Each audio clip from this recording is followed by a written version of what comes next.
Hey, Friday night, party night, let us go, woo.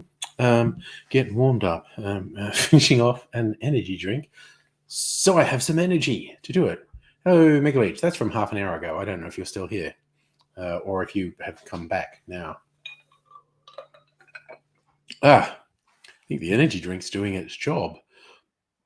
I was doing some last minute things. Anyone who watches this back, because there's no one in the stream yet. Anyone who watches this back, just as an FYI, I was making a cocktail video this afternoon. I shot the video, hours ago, and I've been editing it, which is a bit of a process. Got to edit it and green screen it, and then overlay it, and then turn it into the comic format. You know, the sort of pseudo animated looking format that I've been doing on my cocktail channel. So I think I'll take advantage of the no one being here at the start of the stream to get myself a man's drink. I'm going to finish my energy drink. I do. They very much market these as man's drinks. I do it. I have to decide what I'm going to have. Maybe I should look something up. Look, the PDT book. I was trying to find a whiskey drink. There's one called a rapscallion, single malt and sherry.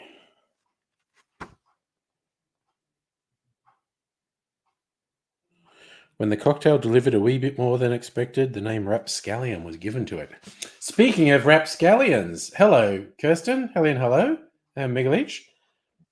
There's a rapscallion cocktail in here, which is just a Talisker 10-year-old, which I actually have, single malt, and sherry, which I don't have a sherry, but I have a sort of wine substitute I could put in. I'm trying to find another whiskey cocktail to try with my my most expensive cocktail. Most expensive whiskey. What am I talking about? Rattlesnake, rye whiskey, lemon juice. That's just a sour, but made with rye whiskey. I haven't made a sour with that one. Maybe it would make a good sour. Just again, mad whiskey heads would be freaking out at what I'm doing with that Bakery Hill whiskey, but I'm me. I mean, I actually do. It's fine, straight. But I'm looking for a cocktail heaven. And hey, Greg, by the way, and Project Redfoot. Hello. Megaleech, your prizes. You get name checked in the video I'm editing, because it's the one with a rose. And then you came up with a name. A rose by any other name would be as sweet.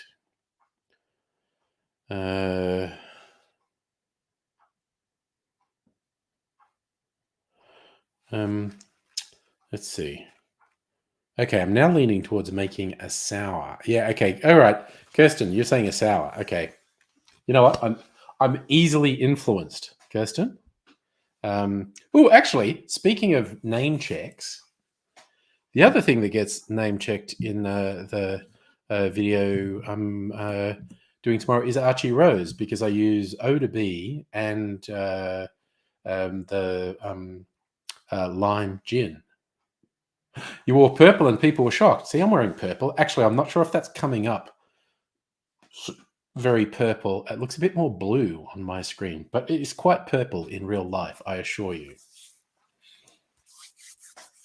So yes, Megaleech, you get immortality in my video, which all things being equal, we'll go live tomorrow. I've done most of the editing. It'd be fun how shit-faced I get at the end of the stream. I could try and finish the editing before I go to sleep at the end of the stream. That could be a bit dodgy, but we'll see. Right, so I'm going to make a sour. So I'll get a shaker. I'll get the Bakery Hill. There's the shaker. Strainer. Bakery Hill. This is like 58% alcohol. So quite a strong beverage. So I think I'll use my lemon sugar syrup and lemon juice. Keeping it simple, making it classic. And I'm going to add some Wonder Foam because I like it to be foamy. Where's my Wonder Foam? Pretty quick, see? Shit's more organized now. All right, Redfoot. Song stuck in your head, sorry. Earworms, I like that. Okay, so there's the jigger. Thought I had it somewhere handy. Okay, starting the night off with a sour. My lemon oleosaccharum.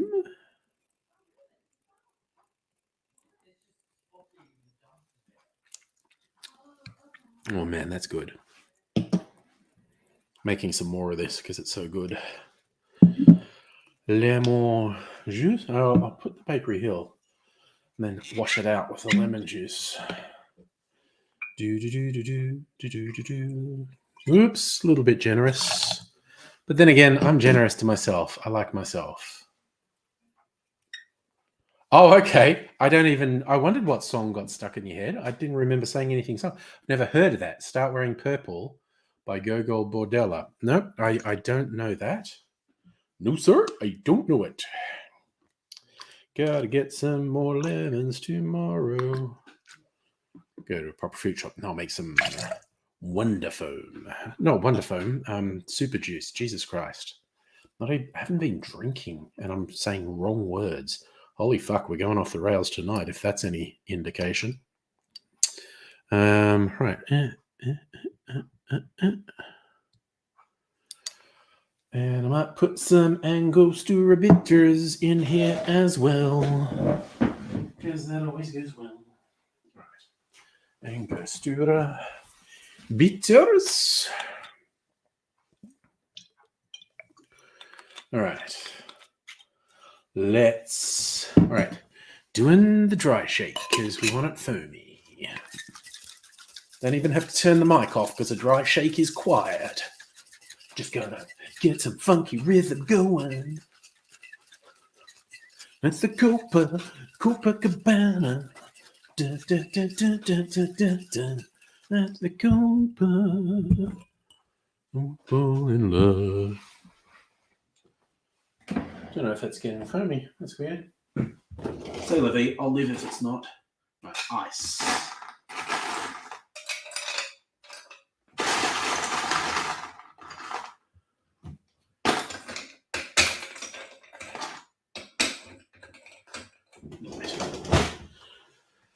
Okay, I'm gonna go over here. What the fuck was that? Get a glass.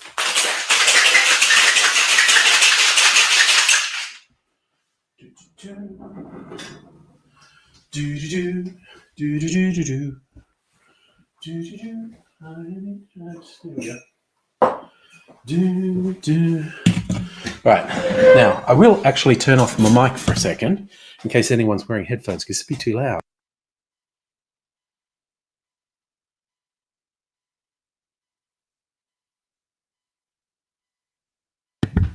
Okay, shaker, painfully cold to hold. I do not know how bar staff do it. Shaking it all night. Get some water. The responsible member of the house. You want ice cream? Yeah. All right. It's just, this is the perils of doing a live stream in the kitchen. You in everyone's way. Just pour in some water. Hey, bum fungus, yes. The Dumbledore-looking motherfuckers here. Right, ice cream. I'm getting. Right, ice cream. All right. Right, my friggin' cocktail. Pour it. Ooh, what a color. Oh, that bakery. It did not foam. You know what? I want it to be foamy. I'm just going to put a bit more. Maybe I didn't put enough Wonder Foam in because it usually works. Right, that's enough.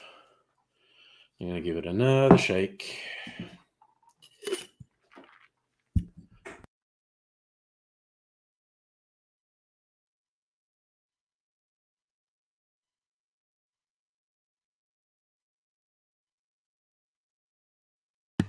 Bugger me, that's cold.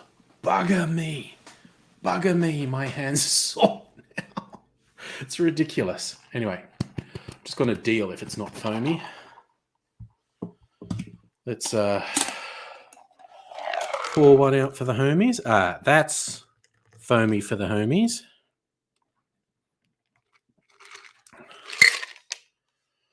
All right, I'm going to put this out of the goddamn way. Look at that, whiskey sour. A couple of drops of the Ango on top. Bottle is not cooperating with me. Put an ice cream back. Right. Ha! Whiskey sour. I think I got a little Ango on the top. Aromatics. Now, big test.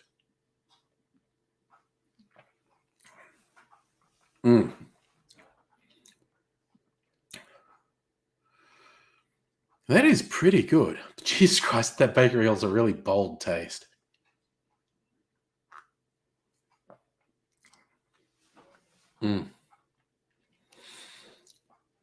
This is, I think it's maybe the combination of the Angostura bitters has brought out some really smoky characteristics in the Bakery Hill.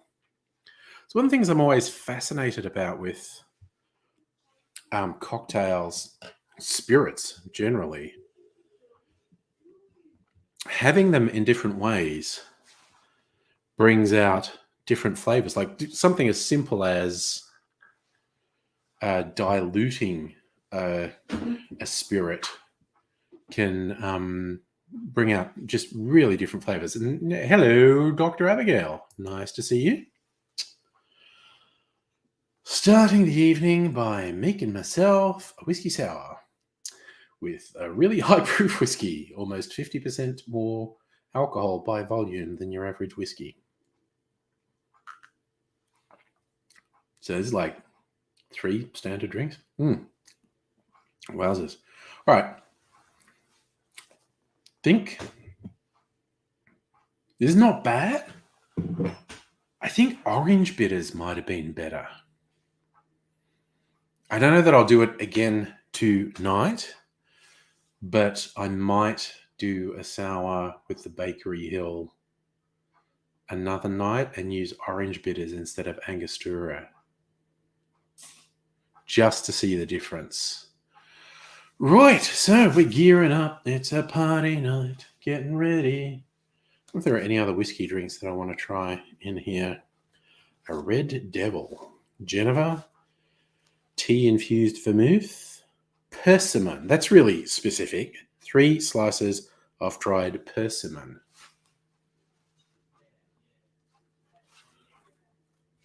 It's like some of these recipes are quite straightforward, and others just got a real twist in them. Remember the Maine, rye whiskey, sweet vermouth, cherry hearing, and a bar spoon of Pernod. So that's a variant on a Manhattan. And I did make a Manhattan with the Bakery Hill the other night. That was fine. Again, didn't set the world on fire. Well, see, I look forward to me doing different songs during the night, Project Redfoot, and getting them stuck in your head. For some reason, Copacabana, shaking cocktails, just got into my head that's the song I should sing while I was shaking. So it's tequila and a resting point. Tequila, chartreuse, punta mez, lemon juice, and agave, and strawberries. I don't have any strawberries. Be missing that little element of it. Do you ever notice the end of Copacabana in the background singers say, "Have a banana"? No, I haven't noticed that. Don't be out. Oh, an important message. Okay. Dang. Okay. Then you've got to come on then. Where are we? Yeah, there's the link. Dr. Abigail has an important message.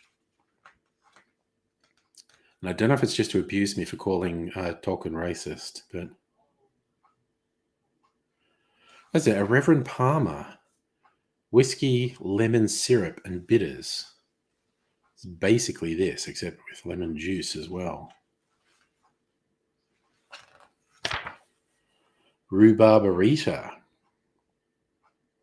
A margarita with rhubarb puree. I don't have any rhubarb, so I can't really do that. Right, okay. Dr. Abigail has an important announcement. Hello. Hello, Angry. Yes. I hereby formally challenge you. Yep. Duel. Yep. A debate. Yep. Full debate.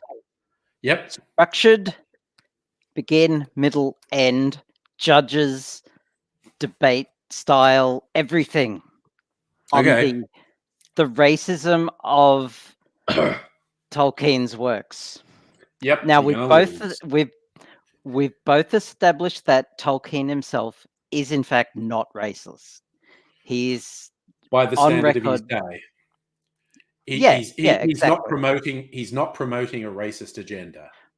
No, and in fact, he was vehemently anti-racist by the standards of his day. However, I posit that his works are not inherently racist to the degree that you outlined the other night. And I'm not saying I lost sleep because of this, because I didn't. But I took many tram trips today, and this has been playing on my mind. So if you're up for it, I want to stream this. I want an audience. I want judges. I want a structured, formal debate. Okay, so that would be present, rebuttal, closing points, and then judges have your say. And then judge. Yes. All right. I mean, yes, absolutely. I want to do this trying to propose it. My starting point was anyone who complains about this adaptation because they've made races multi-ethnic. That's actually what I'm really saying. Anyone who has a problem with that is a gross, stupid racist. I agree with you there. Yeah, and I know you do. I know you actually agree with that point. But and it's also just as it was essentially why I was saying why they were right to do multi-ethnic characters when Tolkien never explicitly described them as mono-ethnic. Yes. Because that was a dumb thing for productive. He was just all imagination and whatnot. Not even part of his world at that point was to say, but hey, do you think maybe that's kind of racist. So my point is that, like, because you made a point of saying that like the Lord of the Rings is racist as fuck, and I'm quoting you there. Yeah, fuck yeah. And I'm stating that is pure hyperbole. I'm not saying it's not. I'm not saying it's not colored racist. Like it does appear. It also appears quite misogynistic, but I have points. I have issues with everything you like. And so I want to do this. Well, we're doing it tonight or another night? No. I need like we got to have a venue, Okay. prep time, venue, an audience, set Oh up my God, camera, okay. everything. I want an event, and the stakes can't be higher. On the line, bragging rights and cocktails. I don't know, like Yeah, low, absolutely. low, Yeah. like no, yeah. Well, That's it's that's on it. then. We'll It's plan it. on. So Yes.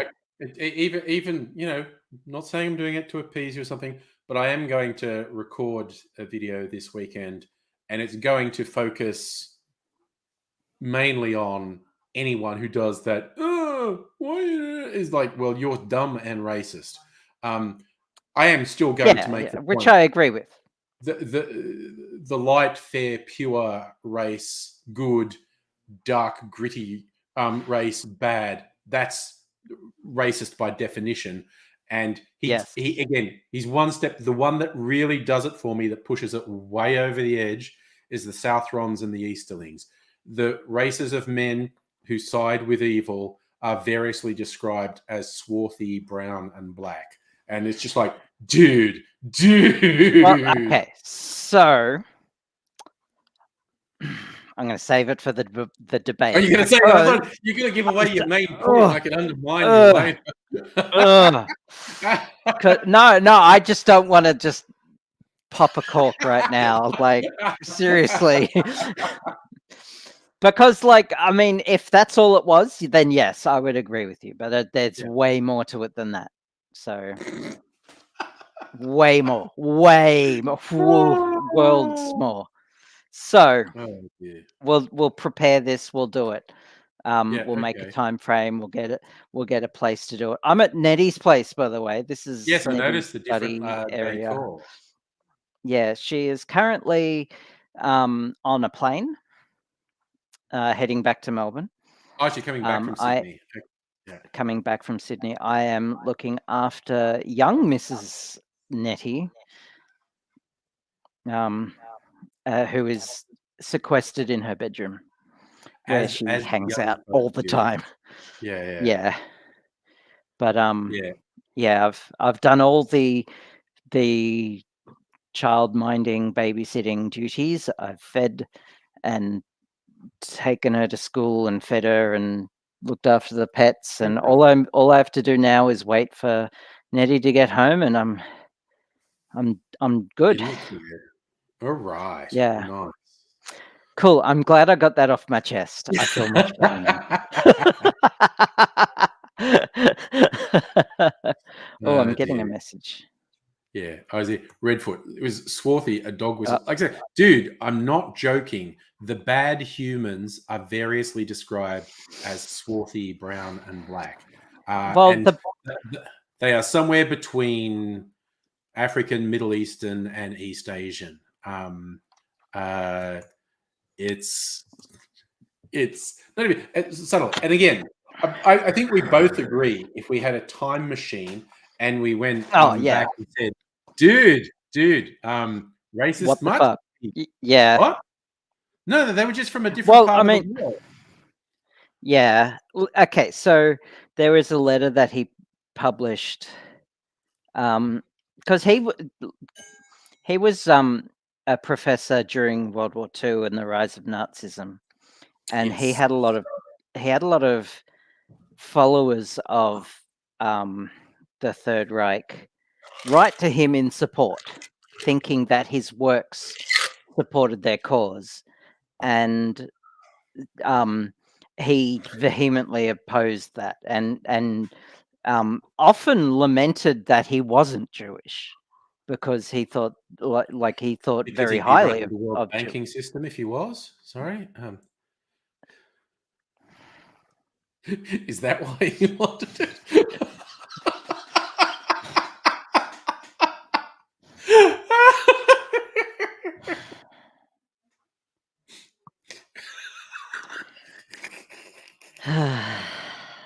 No. I'm so tired By now. all accounts, thoroughly Anyway, decent person. Yes. he was definitely a man of his time. Oh yeah. He- I think the racism is largely subconscious. yeah, I do not think he set out to promote no, racist ideas. not at all. He would be quite affronted if people Yeah. thought that. Same with misogyny as well. He thought very highly of women as well. Yeah. Yeah. But again, product of his time. The fact that Eowyn was something out of the something out of the ordinary. Yeah. Eowyn was Even actually pretty elf, radical. yeah, elf maidens were not warriors in the slightest, even. No. And Galadriel was out of the ordinary as well. Possibly the yeah, most like powerful it's person in Middle Earth, but one of, yeah. yeah. Well, I mean, there's still the High King of the elves in Valinor. I forget his name now. Not Oh all yeah, the but elves. he's over there. He was over there. Middle he, Earth, in Middle he, Earth. he Yeah. wasn't down in the dirt with everyone. Yes. Yeah. Certainly the most powerful person in Middle Earth. Yeah. Not including Sauron himself. Well, yes. And even then, that's kind of, I'd watch that match. I'd put 20 Oh, quatloos on Galadriel, like yeah. just to. I was also thinking with how what's his face did the last Star Wars movie. If he got to do a Lord of the Rings, Galadriel would take the ring and do a one-on-one with Sauron. Which, of course, if Galadriel took Oh the yeah, ring, Sauron wouldn't stand a chance. Sauron would just yeah. get Same with fucking toast. annihilated. Same with Gandalf. If Gandalf took the ring, all bets are off. And for that matter, probably Aragorn as well. If Aragorn wielded the ring, he probably just could have stopped all of Sauron's army with force of will. Yeah, he would have succumbed to it though. Yeah. As Years a down the man. line. Yeah. Yeah, He'd start with noble intention, but he'd be the new they Witch all King would. in 100 years. In 100 years, he'd Yeah. be the new Witch King. Well, I would posit that like Gandalf would turn into some sort of like lawful evil tyrant Yeah. by the Well, yeah, end. Gandalf's a Maya as Sauron is. Yes, same as Sauron. Yes, And yeah, and he would bring law and order to into all of Middle Earth, but eventually he no would matter succumb to what. the ring. Yeah.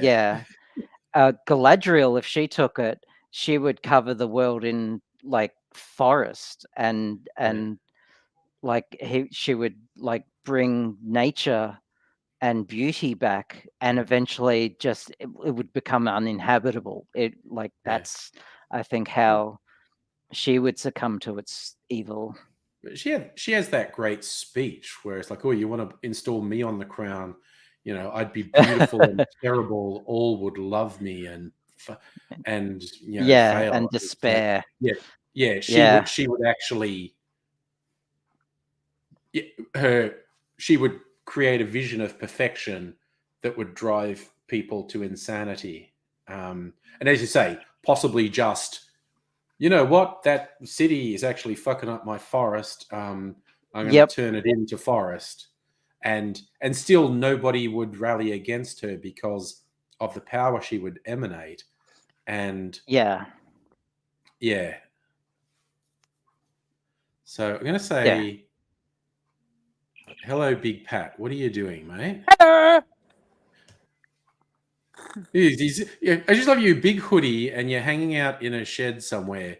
I'm not saying you my look house. like a serial killer, but you know, it's just Oh, it's my house. Going Wolf Creek. No. Nettie's plane is an hour and a half late, and she's still sitting on the runway. What, hasn't left Sydney yet? No. Dang. Yeah. And that just snowballs that shit once it starts getting delayed. They've got to juggle stuff around. Yeah. It's a classic thing because if the plane took off, it only takes an hour to get to Melbourne. But once they start delaying a takeoff. Yeah, especially the flights late at night. Yeah. It's like a doctor's office. Yeah. It's delays everyone else. Bit stressful once stuff starts going off the rails. So what have you been doing this week, Pat? Today I see my doctor in the brain. Yeah. And my doctor said no more coke and no scissors. Sorry, what did your doctor say? So no coke. The drinks. Oh, no coke. And no scissors. Ah, he's trying to get you to stop sugar. Yeah. Get out fat. No fat. Yep. All right, doctor. This is what doctors tell me too, mate. And I'm like, yeah, okay. Who fucking asked you, buddy? And they said, well, you did. You came in here, and I went, oh, that's a technicality. That's a technicality. You got me on there. Yeah. And and this Monday, my birthday. Yeah. Your birthday on Monday. Yep, this Monday. All right. Happy early birthday for you. For you. I'll do a cheers. Oh, no. My glass is empty. That's bad luck. I think I have to put something in a glass, man. I put something in a glass. Hi, Heine. Right. So, the big question. What do I put? Ooh, what do I put in a glass? Have I got something in here? And I'm party this Sunday. You're having your party on Sunday. So if it's a big party, if you go all the way past midnight, it'll be happy birthday for real then. So, you know. Oh. It's on 4 o'clock. All right. So who are you? 18 this year? Is that it? No. No. 3, 4. 60. You're 60, you say. Okay. I didn't 60. I heard 5. I heard 5. I heard 5. You're not a day over 35. 3, 4. 3. 3, 4. Explaining it to me. He's refusing to take the bait when I'm hanging shit on him, and just like, no, I'm just going to explain it to you like you're an idiot, because available evidence is. Okay, fair cop. Okay, I love it. Not taking the bait, just saying, oh no, I think he's a bit slow. I'm just going to explain it to him in really simple terms. Oh wait, my phone. I mean, I've met him too, Red. Pat, sorry. I've met Angry as well. I get it. He is a bit. Oh yeah. Especially after a few cocktails, it's just that the slowness just like accelerates, and it's just it's hard. And speaking of, I don't know what exactly. I was going to say something terrible, but Aidsy just texted me. Aidsy wants to join. No way. So I'm just letting him know I Wow, it's all emailed happening. the link. There we go. There we go. So all things being equal, you might see an AIDSy. Anytime between now and never. tomorrow. Yeah. So, all right. I think he's going to reply to me. I think that'll give an indication of when he thinks he's going to be here, and then we'll see when he actually gets here. Ding. Oh, yeah, he just said thanks. Okay. All right. So, yeah, anywhere from now to 2023, we'll see AIDSy. It's up in the air, but we'll see. Right. I still have to decide on an alcoholic beverage so I can give Pat an early toast for his birthday. Can't do it with an empty glass. I'm sure that's some sort of bad luck, or maybe I just don't want to have an empty glass. So, that could be that. A rusty nail, a Royal Bermuda. My brother no walk no more. Your brother doesn't walk anymore. Yep. His legs fall off. What's that? No. It's there. Get no up. Get on down. Lots. Okay. I think it's weird that his legs fell off, though. I mean, You're such a shit stir. My mum's disease. So your mum beat your brother to the point that he can't walk? Someone should call the police, Pat. That's my mum. I mean, I've met your mum, and I wouldn't say a word against her because I think she'd beat me till I couldn't walk as well. My mum died. Right. Okay. So I'm the asshole here. Yep. Yep. Pat's got me there. Okay. I'm just gonna.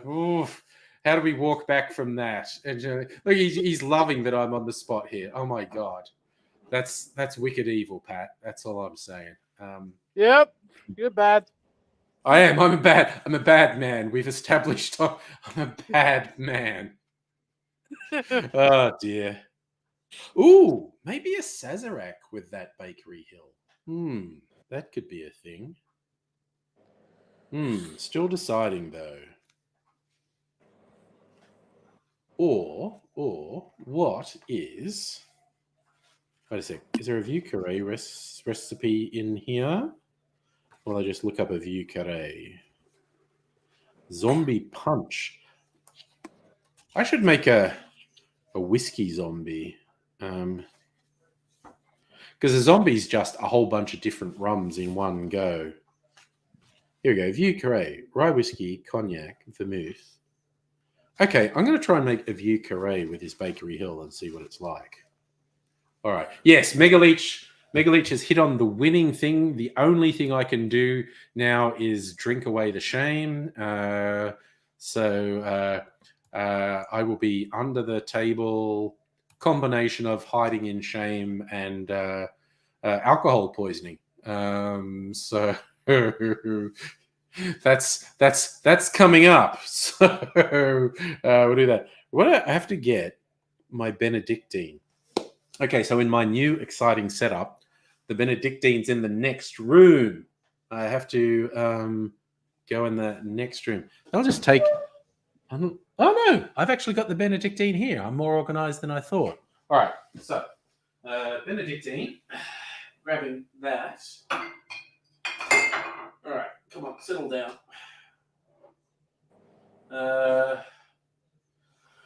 Where's my...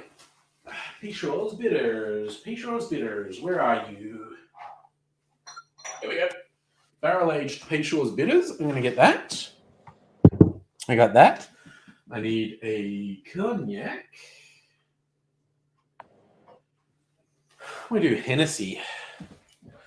Young Mr. Angry got this for his birthday, and he wasn't that into it. And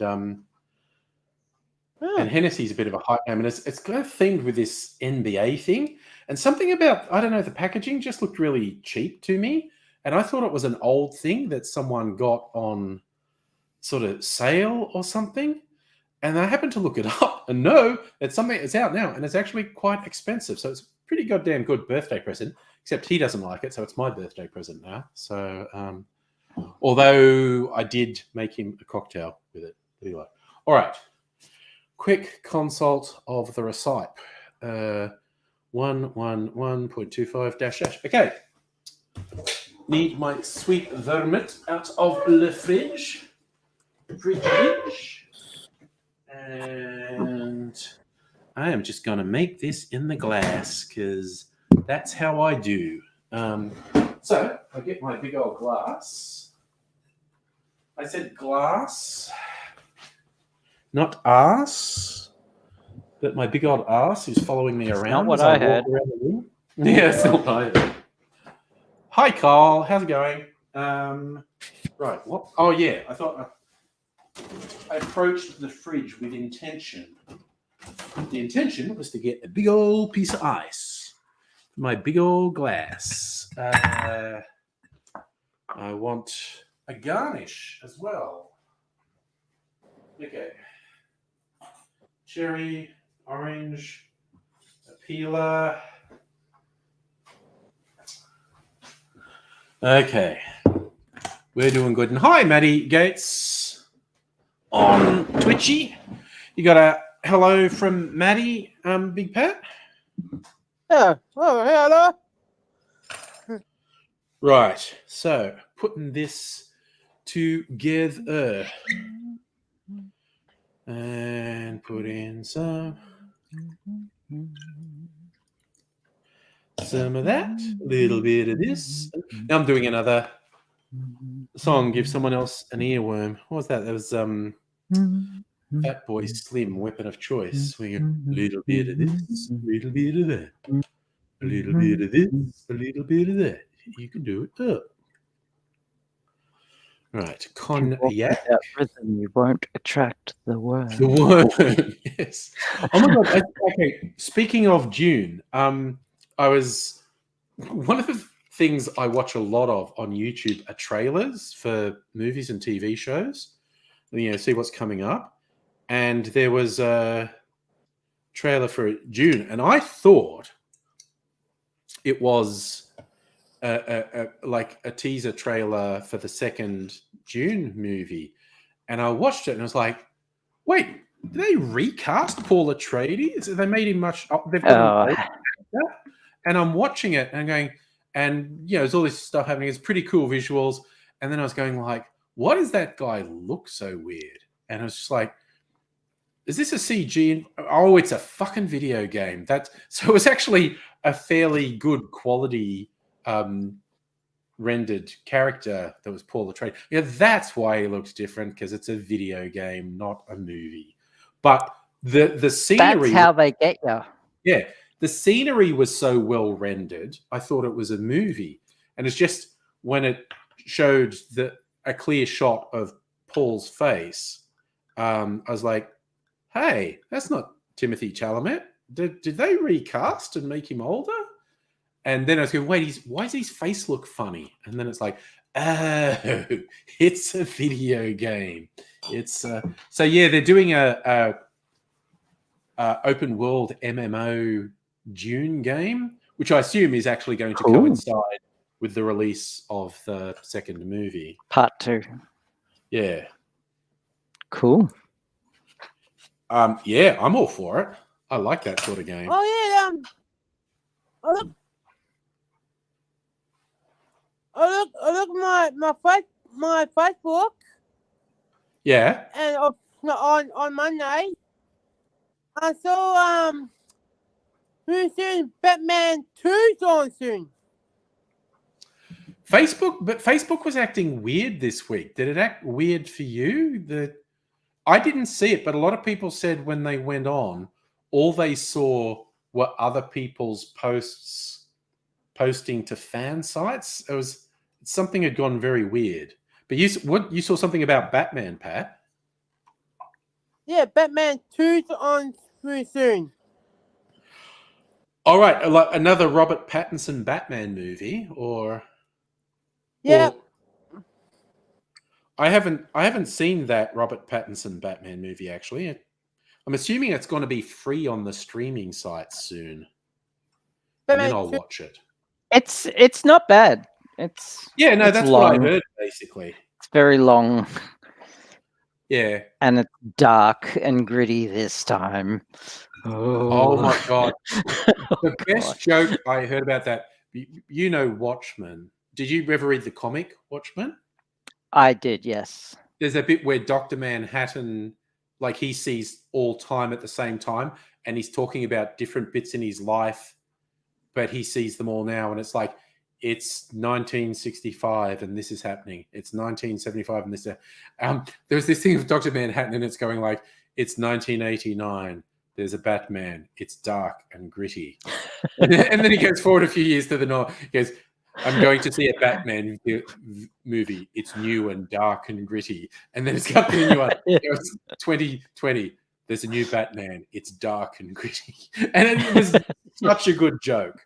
Just a meta joke. It was awesome. Yeah. Well, have you seen the meme?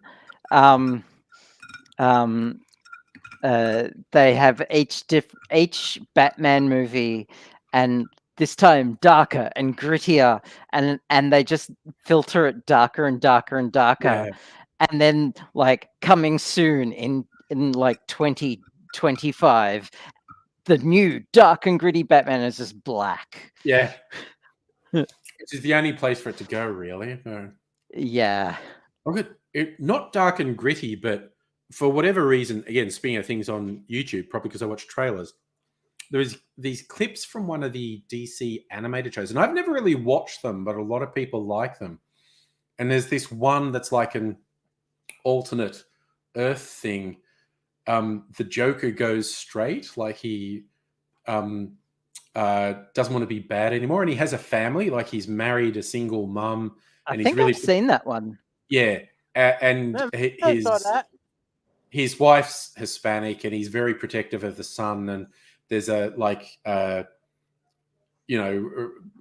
respect program that he's supporting, and I want to search it out now because it looks really funny, because he's just Joker but suburban dad, and there's this complete bitch who's like controlling the program at the school, and she's not running it, and he's trying to get on a good side, and he's brought her a casserole to eat, and he's like, hey, how about this, and when he's saying he wants this new inclusive program, and she's going, didn't you used to blow things up? And he goes, oh, that was last year. And it's apparently got Harley and Ivy in it as well. I didn't watch the other clips, but one was like, the clip is like, Harley and Ivy come back down because Joker runs for mayor and wins, I think. And there's this bit where Harley and Ivy are coming back to town in the car, and they look out the window, and there's all these things about Joker mayor, and Harley's going, we were gone 2 weeks. What happened? Heine, big question. How well regarded is the Batman with Bane? I mean, bits of it are good, bits of it are silly. That's probably the less well regarded of the 3 Nolan Batmans, because it gets a bit silly. It has very good stuff in it, but it meanders a bit, I think. And I think, like most people, I have a real soft spot for Heath Ledger as Joker. That's just sort of, and this is also actually, again, going back to the Rings of Power TV show, which might be terrible. I have no idea. I'm going to watch it. I try very hard not to prejudge things, because so many people have done stupid as hell prejudging things. And for me, the pinnacle was people losing their shit when they found out Heath Ledger was being cast as Joker, and they just lost their shit. and like, oh, he's just like a teen heartthrob. That's dumb. And he was absolutely stunning. Are you talking about the Harley Quinn animated TV show? I think it was called the Harley Quinn show, yeah, but this one seemed to be Yeah. centering on Joker. That there was an episode with the Joker in it, and he was good, and it was 3 seasons. It was R-rated, Mm. and it was all about Harley Quinn and Poison Ivy. Yeah. And it was fucking amazing. Yeah. But there was like 1 or 2 episodes about the Joker, of course. Yeah. But Yes. it was like the first episode they break up. Yeah. So yeah. It was an interesting choice they made in the comics quite a while ago. They're just going like, this Joker Harley thing, this is just toxic as fuck. This is terrible. And so, yeah, she broke up with Joker and joined Harley. Speaking of toxic and terrible, the timing, I cannot believe it. Hello. Crazy. Hello. Greetings. How you doing, buddy? Toxic. Hey! Hello. I'm just talking about your blood. I'm talking about your blood in this case. Toxic Well, and terrible. It's still toxic. Yeah. And they still haven't figured out if they're going to cut off my right leg yet. Oh, goddamn. And I'm going. That's on the cards? Yeah. Like, that's been on and off the. I'm not joking. That's been on and off the cards for 10 years. I didn't say that out loud here yet, did I? That's only something me and Angry know. Shit. I just got up. I don't know. I literally just woke up. I had to have a sleep because I was exhausted, and I was starting to say things to people in Australia like and it's going to sleep. And I'm going, I look like a junkie on the nod, which is not reinforcing my public persona. As a debonair man about town, as a junkie on the nod, and so I figured I'd better go and get some sleep. So I went to sleep, and then it rang up. The alarm rang up and said, "Get up," and I went, "Oh yeah, that's right. I've got to get up." And then I went, "Oh shit, it's Friday. I better go to work," which is good because I got fired from my other job. Oh, today? Not today. God. Oh. 2 days ago. 2 days ago. Oh. Old news, Pat. Old news. Old news, Pat. 2 days ago, I got fired from being caretaker. And I went, oh, bummer. And I went, what is that then? And I said, oh, it's because you don't do anything and you're sick all the time. And I went, oh, that old chestnut. Jinx. You owe me a Coke. Yeah. Okay. Must be lag because I said it before I heard you say it. It's lag. Yeah. Must be slag is what. Yeah. That's anyway, I thought you just called me a slag. I'm like, okay, fine, whatever. Fine. I was thinking me as the slag. Oh well, she was pointing at me, so it was just like whatevs. So yeah. All right. Also, I have found just to fill you in, AZ. Yeah, this is my most expensive whiskey. It's not my favorite. I've been trying to find a way to enjoy it most. I made a Vieux Carré with it, an old New Orleans drink. So that's whiskey, brandy, vermouth, and a little bit of Benedictine. This is it. This is the one. This is the best. This is the best cocktail I've had with that one. So I can imagine that would be a cocktail to write home about. Oh, I just love the really boozy cocktails. I was going to say, after about 6 of them, I imagine it would be one that you couldn't write home about per se, but other people could. There's reason New Orleans has its reputation. Like seriously, if I went mad on the New Orleans drinks, I'd be Malcolm Fraser in the morning, walking into the hotel lobby, no pants.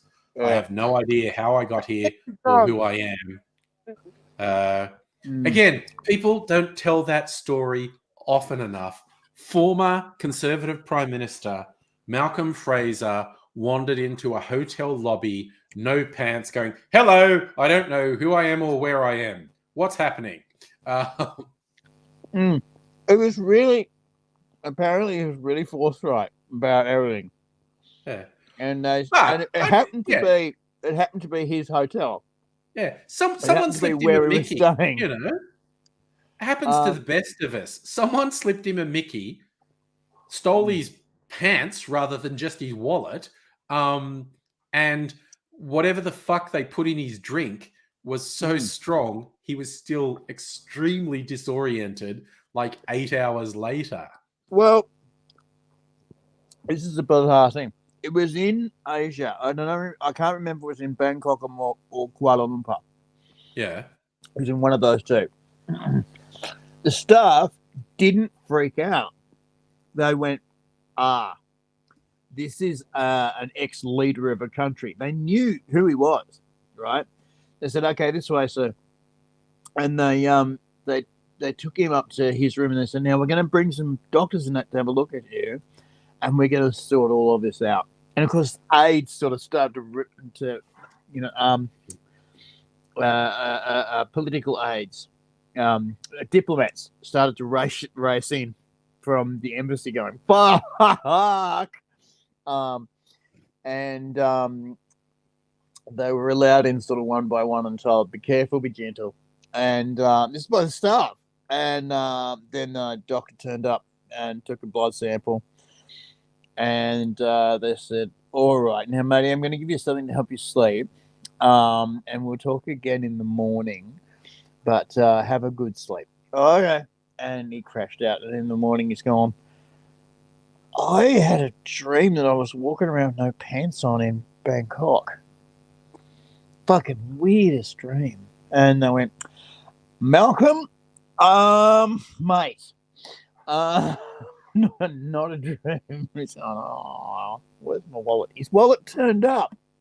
In a garbage bin, a few suburbs away. It could have been worse.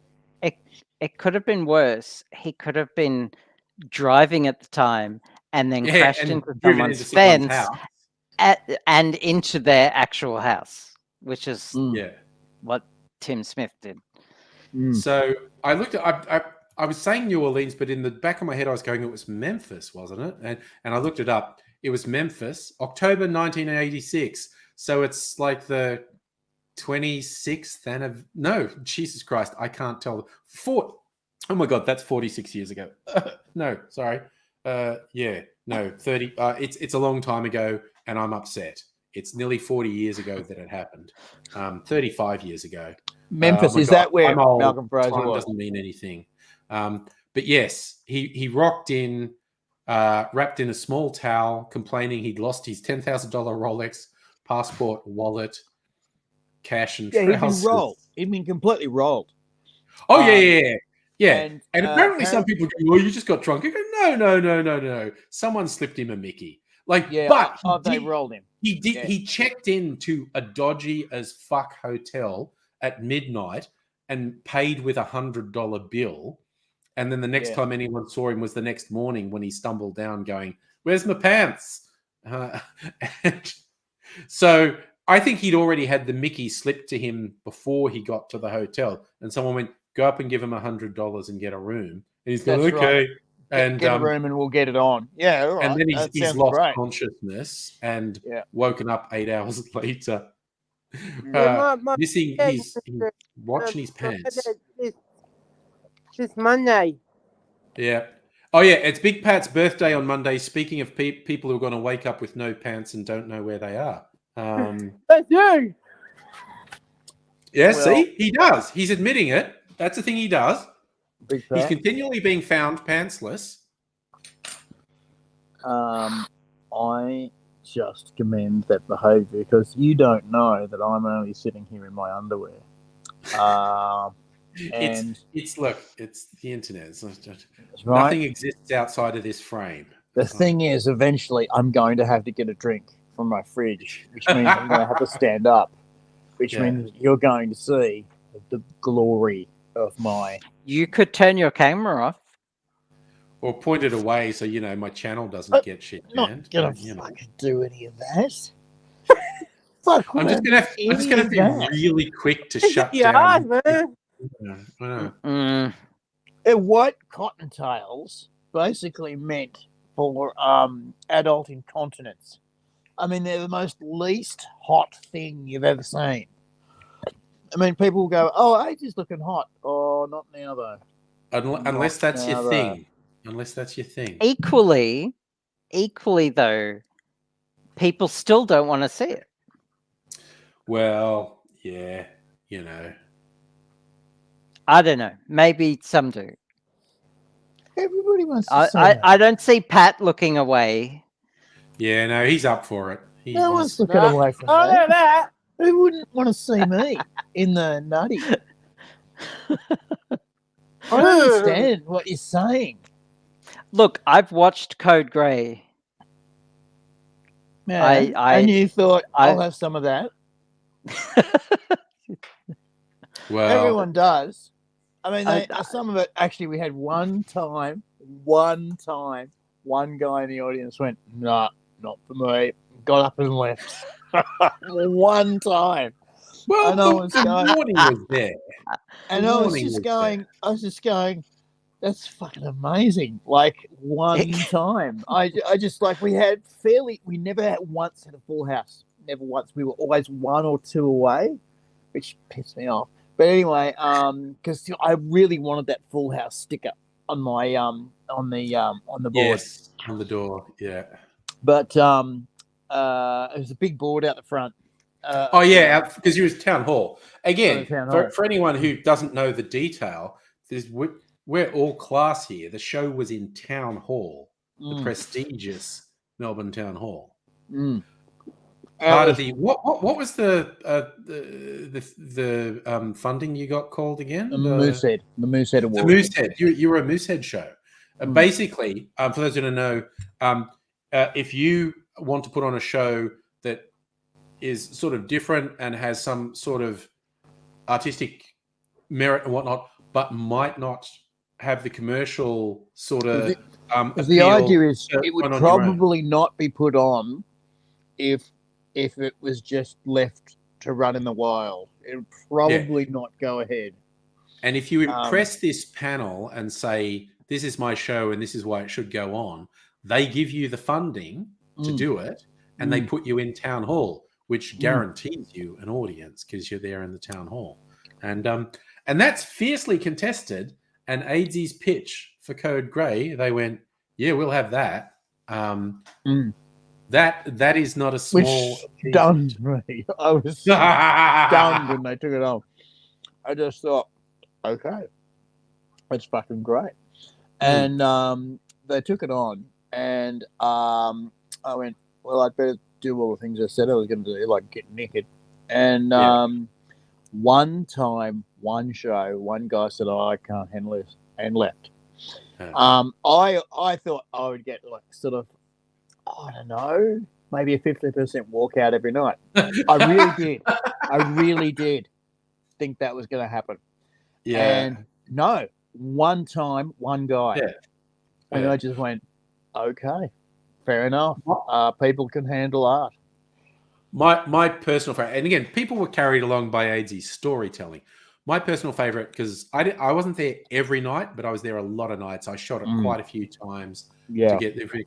And one night there's a fairly pivotal part where AIDS's been telling the story how he's getting sicker. This is the thing where his balls swell up and he's got this terrible flesh-eating disease, and he's on the operating table. His blood's toxic, and he's flatlining, and he's carrying the audience along, and then he just goes quiet and goes, and then I died, and goes black. The lights go out. One night he's telling this story, and the audience is just, you can hear a pin drop, and he's going da da da da, and I died, and I heard this female voice go, oh no.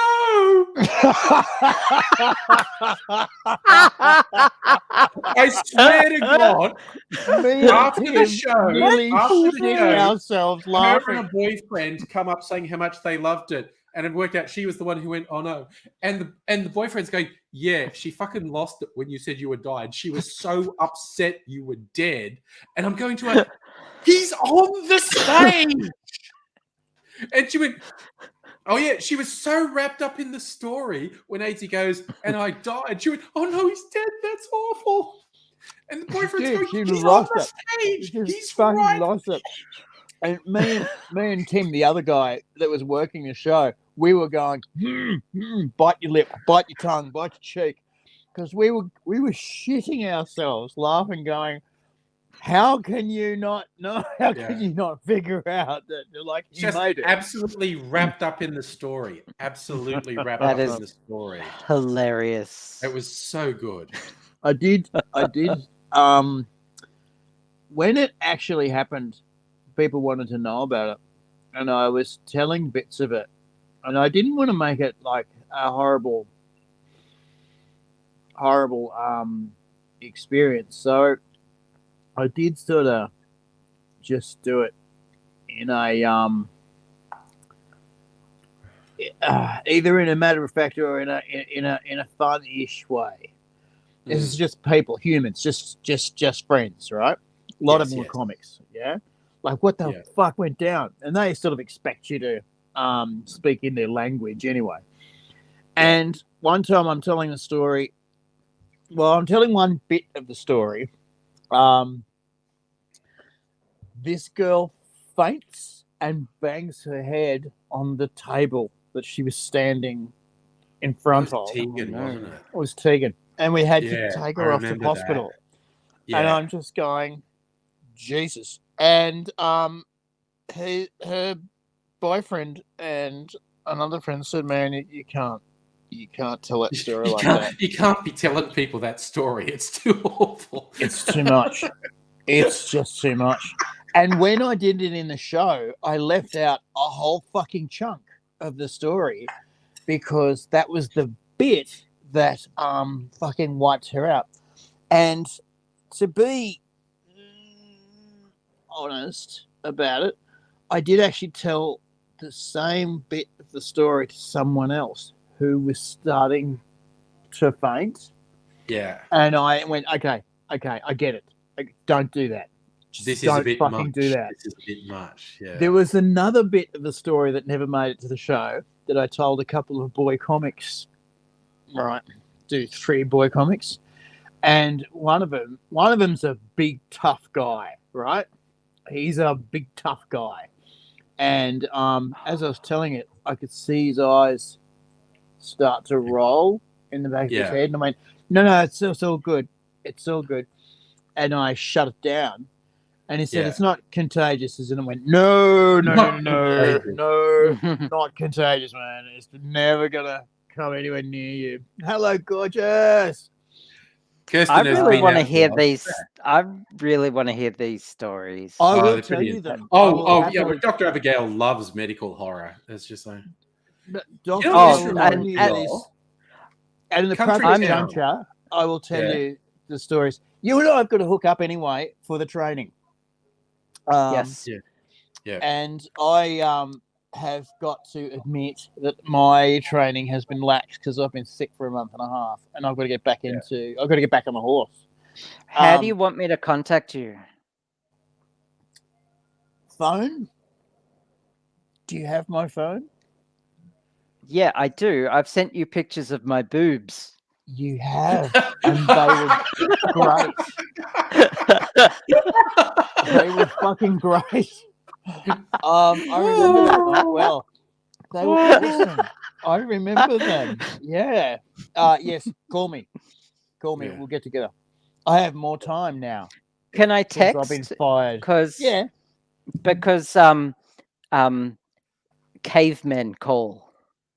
Oh, like okay. Barbarians call. Going all millennial. Boomers call. I've heard of this. Hello, Laura. Hello. Civilized people text. I've heard of this. I have a lot of trouble calling boss of the house because he goes, it's really intrusive. And I go, it's just, we'll get 10 seconds worth of time and get a heap of information across, or we can text for an hour and get the same information across. And it's like, I don't know, it's like, yeah. But look, you can text, that's fine. Well, the thing is, it's like I say to my mother, who is a boomer, you text initially to see if it's okay to call. Yeah. Oh, If it's yeah, going to yeah. be a long conversation, Absolutely. text to see if Absolutely. it's okay to call. Shit, me and my mum If it's do going to that. be a short conversation, just text. Just text. Me and my mum do that. Have you got time for chat? You know, have you got time for a long chat? Blah blah blah chat. No, I'm currently putting turtles on my penis. You know, Snapping turtles. no, not snapping turtles. Chop it off. And there's that South American fish. Not snapping turtles. That's just looking for trouble. It's right. It's asking for trouble in a South United States accent. I was gonna say, angry. I figured something out. What? Something out. Well, when you sit down, when you're comfortable, I'll tell you. What? Right. You know how I was accidentally in porn once? Yeah, sure. Yeah. Okay. And you know how I've been for years looking for the footage? Yeah. Right.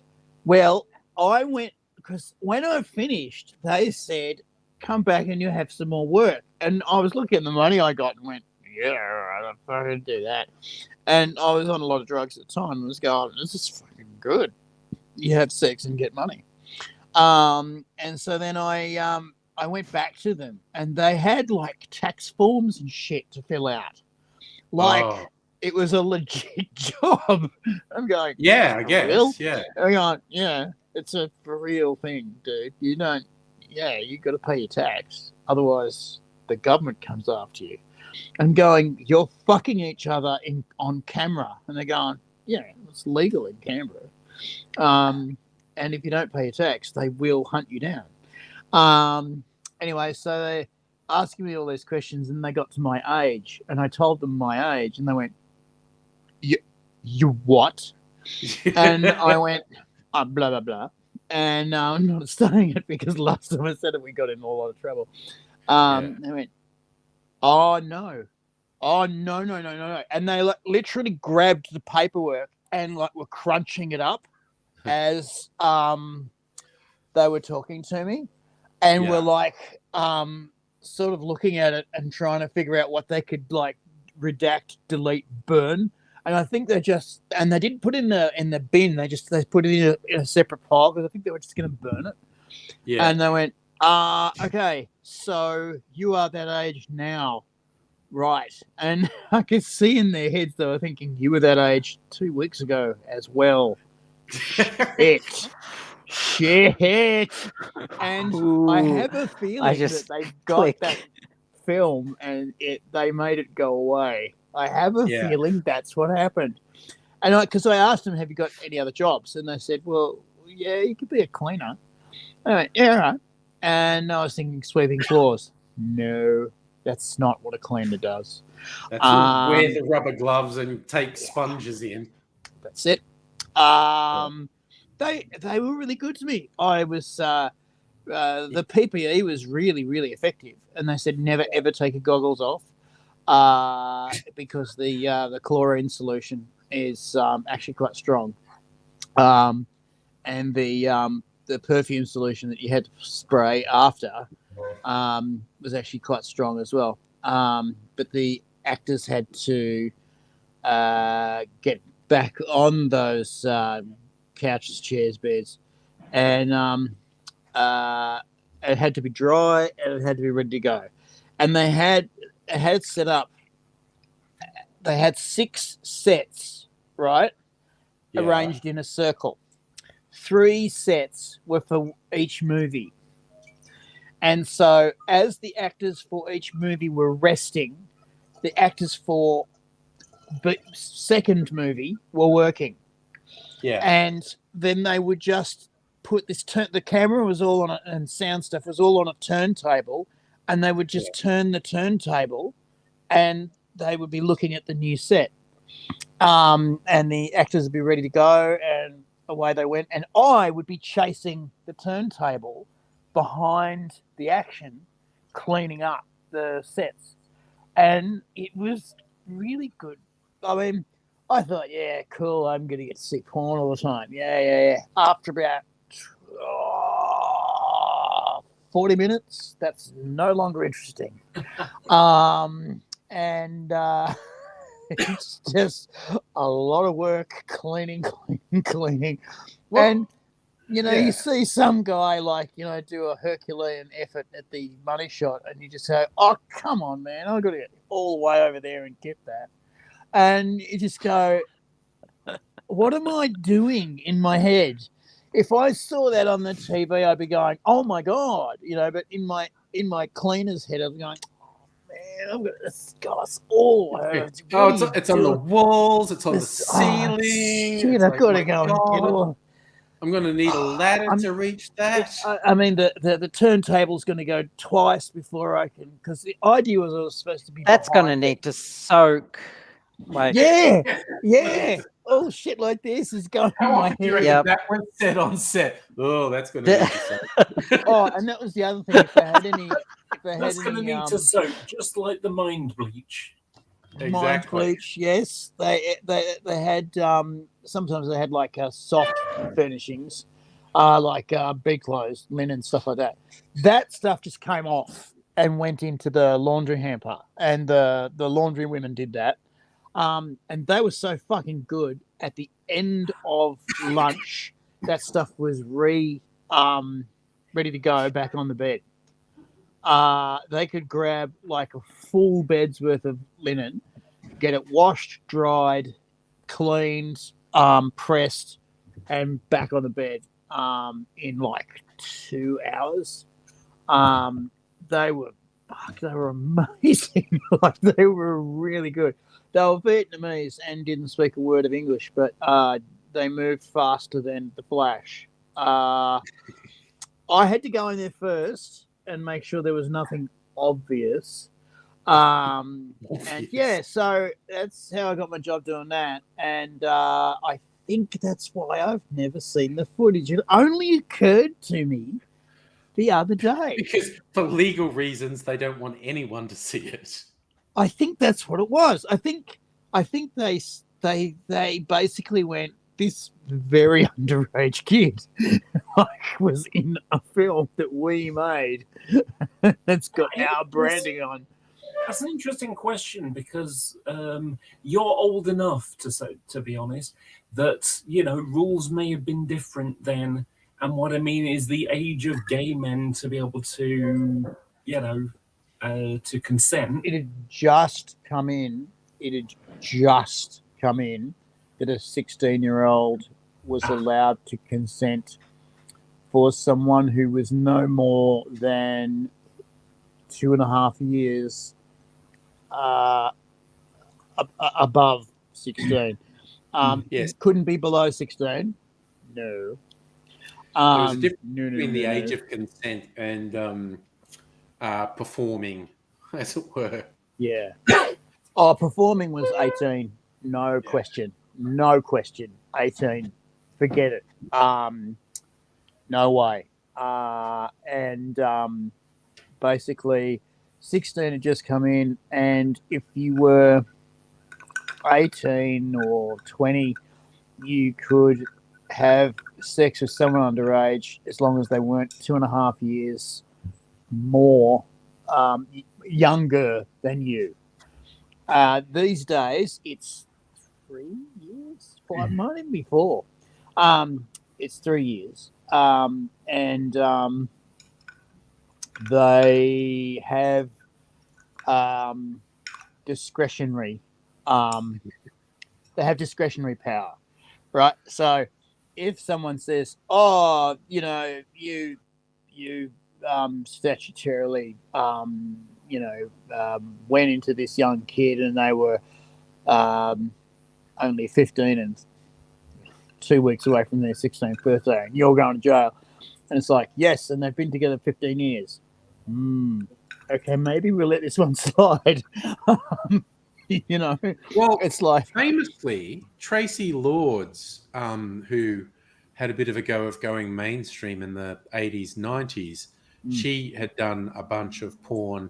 And when she decided she was going mainstream, she just went to the people who'd made all the movies going, yeah, I turned 18 6 months ago. And so she said she'd made a bunch of porn, only one of them after she turned 18. So it's basically, she went public and said, if you distribute any of the porn I was in, you're going to be guilty of child porn. Pretty canny. Well, actually, you know, there's a bunch of terrible exploitation behind that, obviously. But that's what she did when she wanted to go mainstream. And she was telling the truth, I believe. But I believe she was telling the truth.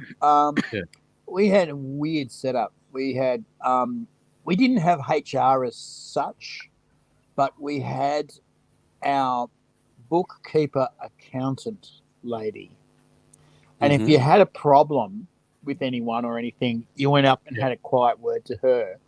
And she had a quiet word to the two bosses. And then the two bosses had a quiet word to whoever was causing the trouble. And there was this one guy who was a creep. He was a creep, right? And he was giving the ladies hassle. And the accountant lady directly came to him and said, if you do that again, I will fuck you up. And he went, oh, yeah, what can you do? And then one of the boss men heard this go on and said, get your fucking clothes on.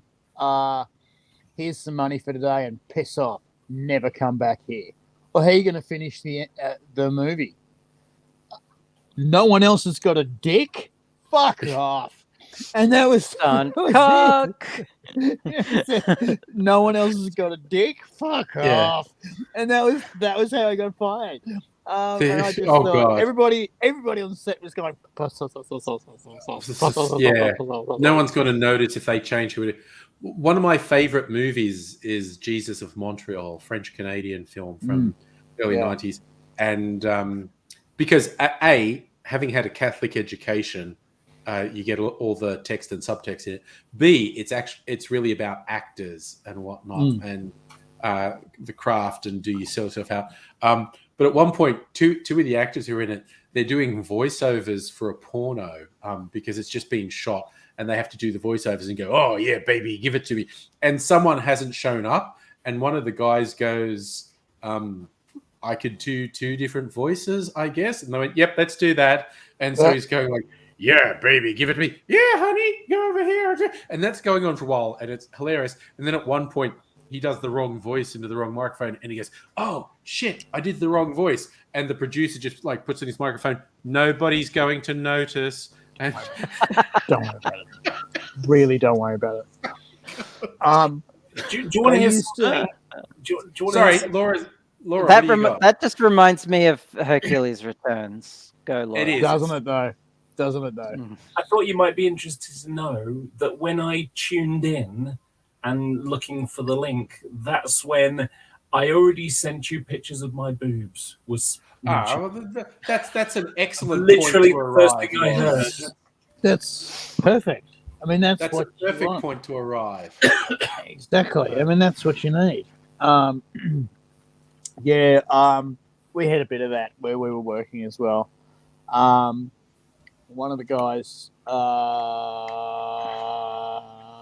do I do this delicately, was supposed to display a different version of the end of the scene. There you go. And he didn't. He failed to display. He concealed what he was supposed to do. And he went, "Oh, I'm so sorry. Oh, you missed the money shot, is what you you're missed the saying. money shot, and the lady who's with us said, "Oh, Craig, it's not that bad, man. It's pretty cool." And our director says, "So, well, we could probably get another one soon." And the actor went, "Oh, hang on a minute. No, I think we're going to be okay." And he did it again, straight away. Back into action. 5 minutes, bang, good to go. Yeah. And it was like, okay, that's why they get those jobs. I remember was- seeing a spoof video back in 80s videos days, but they actually had John Holmes in it, famous 70s porn star. And it was this spoof one, and there was this one scene where it's like, he's getting it on, and the girl's going, "Oh, Johnny, give it to me," and he's got a water pistol, and then he's got this carton of custard, and he's pouring custard into the water pistol, and it's going everywhere, and then she'll say, "Yeah, Johnny, give it to me, yeah," and he just starts squirting the custard all over. It was just this absolutely surreal spoof with an actual porn star, and he's just, and it's like an in-joke in the porn industry, I guess, but it was just like the some weirdest weird fucking things. joke. There's like, okay, so the other thing that this company used to do was they used to do commissions, right? Sure. People would basically turn up to the bosses and say, "I really want this fantasy," and the bosses would sometimes decline, because they would go, "No one's doing that," and sometimes they go, "Yeah, we could do that." One of the fantasies was a woman bathing in Smarties, or we would call them M&Ms now, but she was bathing in Smarties, and so they Smarties are worked better out. than M&Ms. I think so, but that's just me. Yeah, but it's you just can't an get opinion. peanut Smarties. No, you can't. So You that's the can whole in point. Canada. You can That's in Canada. because God ordained. Yeah, well, we're Smarties not should not have in peanuts Canada. them.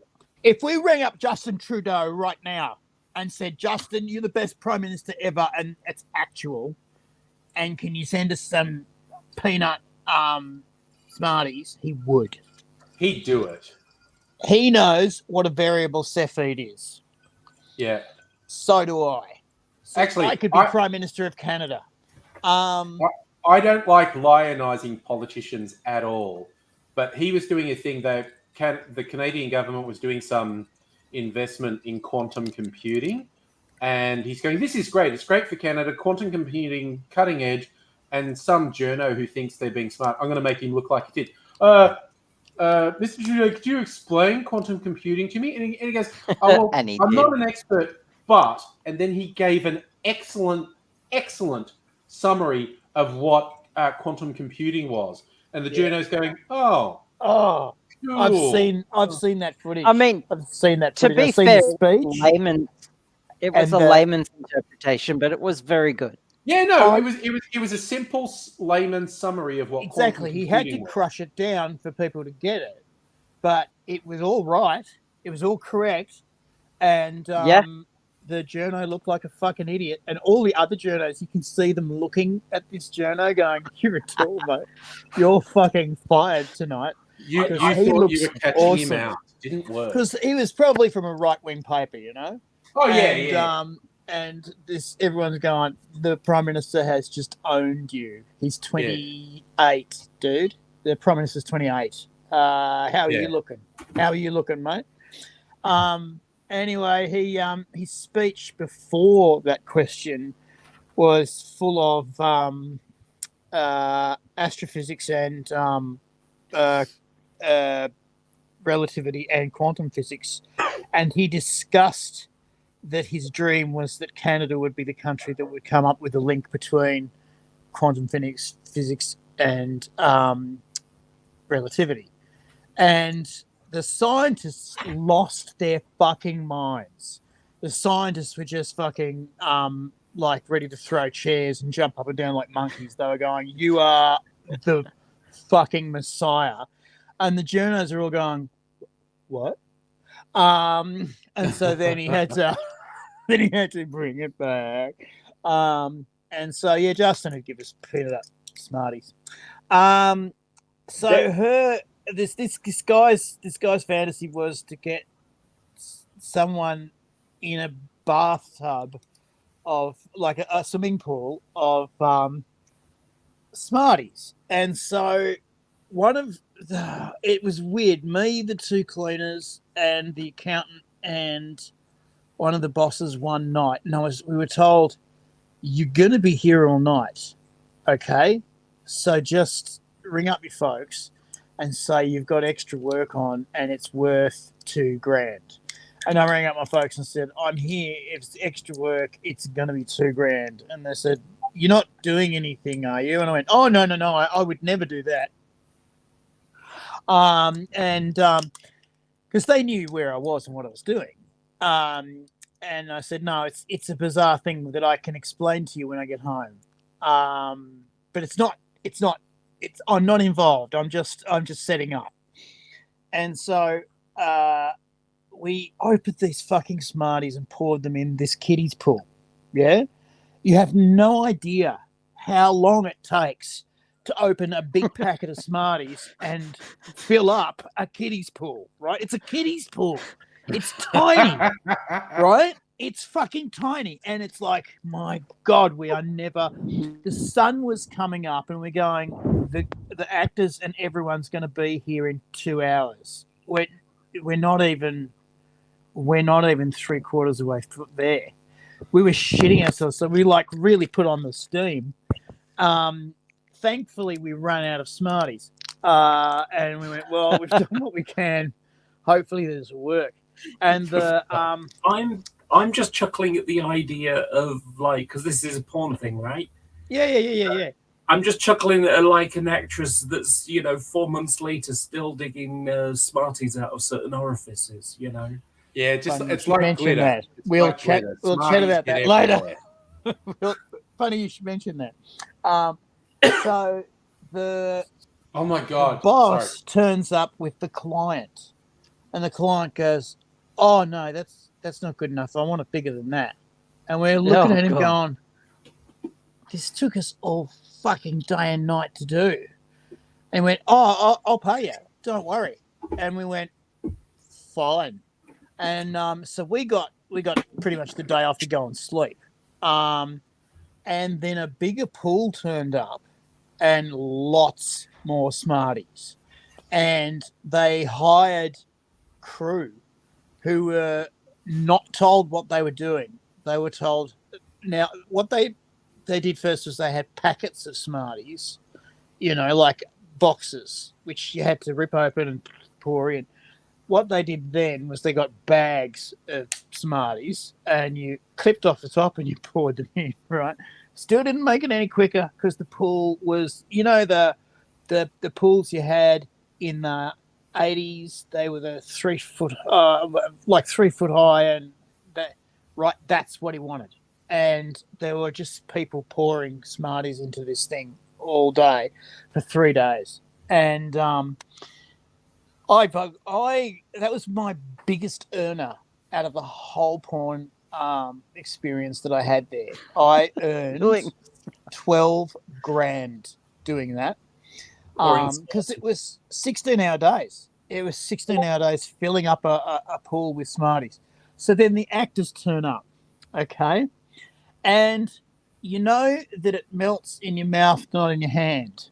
Yeah. But when you're under 45-degree lights and Oh, you're all no. 37 on your degrees, body. Yeah. these poor buggers had to come out every scene and get washed down by me and a few others.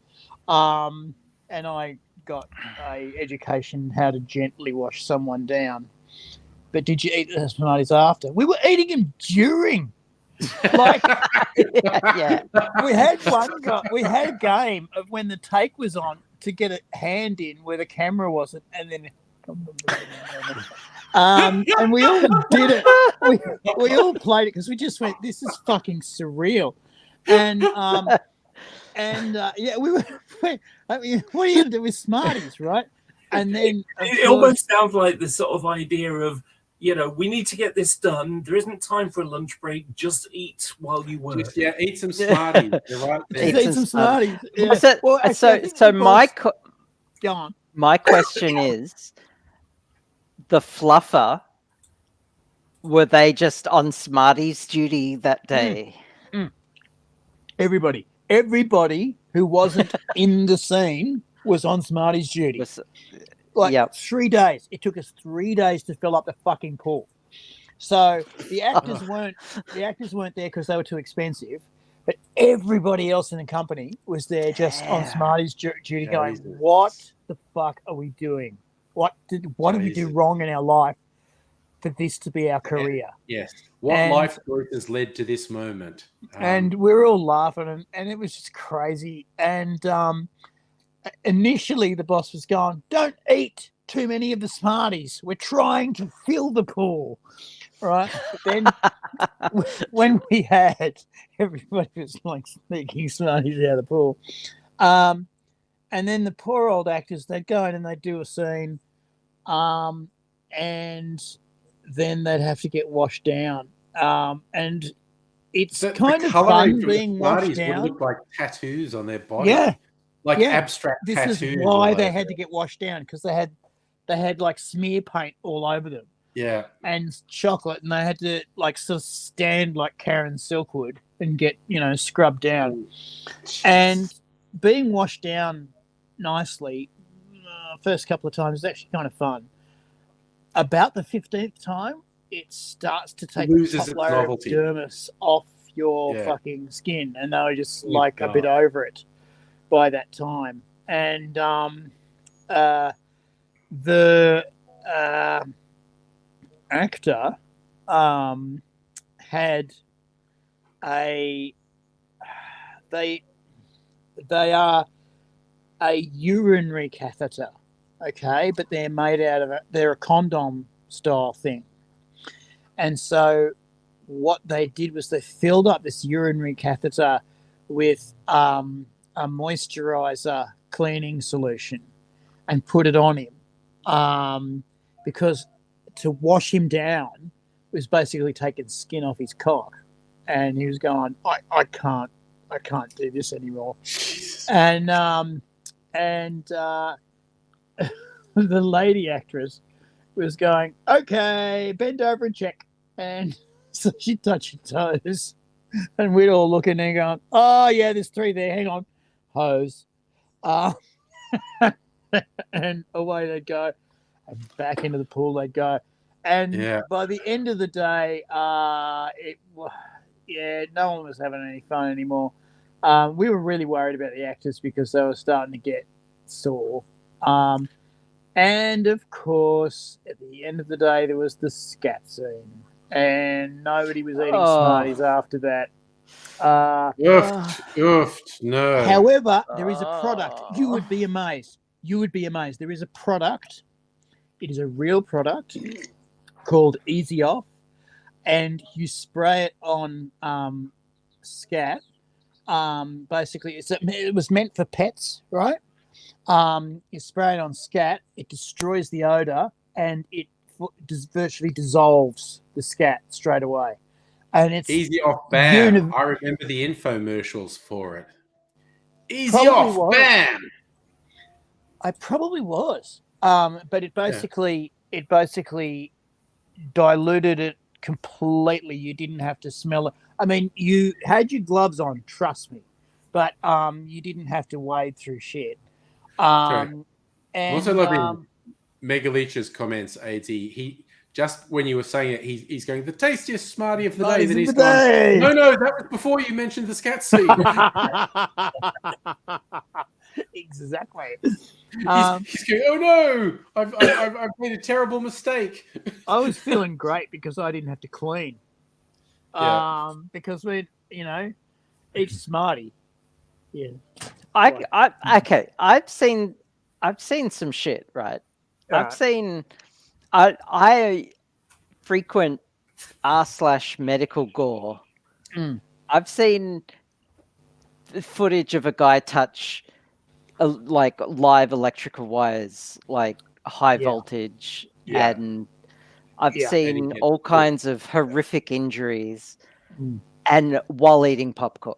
You know, I Yeah. like watching Dr. Pimple Popper does Not a not problem. faze me at all. That's an entree. You That's just an you entree. do a talk about scat. I'm losing my lunch. Oh, Can't deal with yeah. it. Can't deal with it. I was never a fan. That's too much for me. I was Can't- actually just can't going to have- say, look at Pat, because he looks appalled at this conversation. Yeah, and he's gone. Now He's he's gone gone away. left. He went away. Yeah. I'm not surprised. I early- mean, I never liked it. We would do a scat scene once every 6 months, Can't handle it. and I No, would it's just be very going, niche. It's "I'm very a niche. cleaner." But what they would do is they would give me a you know those backpacks that you wear when you're doing bush pop fires, and you pump Yeah. them and Pressurized thing, yeah. it's a pressurized hose, and they'd have like this fluid in the back, and they'd say, "You will spray everything down. We don't give a shit if it's not in the scene. You start from the top of the set and you go all the way to the bottom of the set, and nothing gets avoided. Everything gets sprayed, and then Yeah. when it dries, you go back and clean." And they were I'm with very Heine. keen. Yeah. I'm with Heine there. I have to admit, I never Heine's watched Two coming. Girls, One Cup either. I'm just like, I don't need to. I don't need to watch this. I never did. I I never did. I didn't want to know. You know who did? Okay, there's a video on my YouTube video channel of a Dalek the watching Dalek. Yep. Okay, Scott, hey, that's Scotty in his Dalek costume. He was being a method actor. He's actually playing Two Girls, One Cup and doing the reaction. Oh He's no. actually watching it and doing the reactions in time with what happens in the video.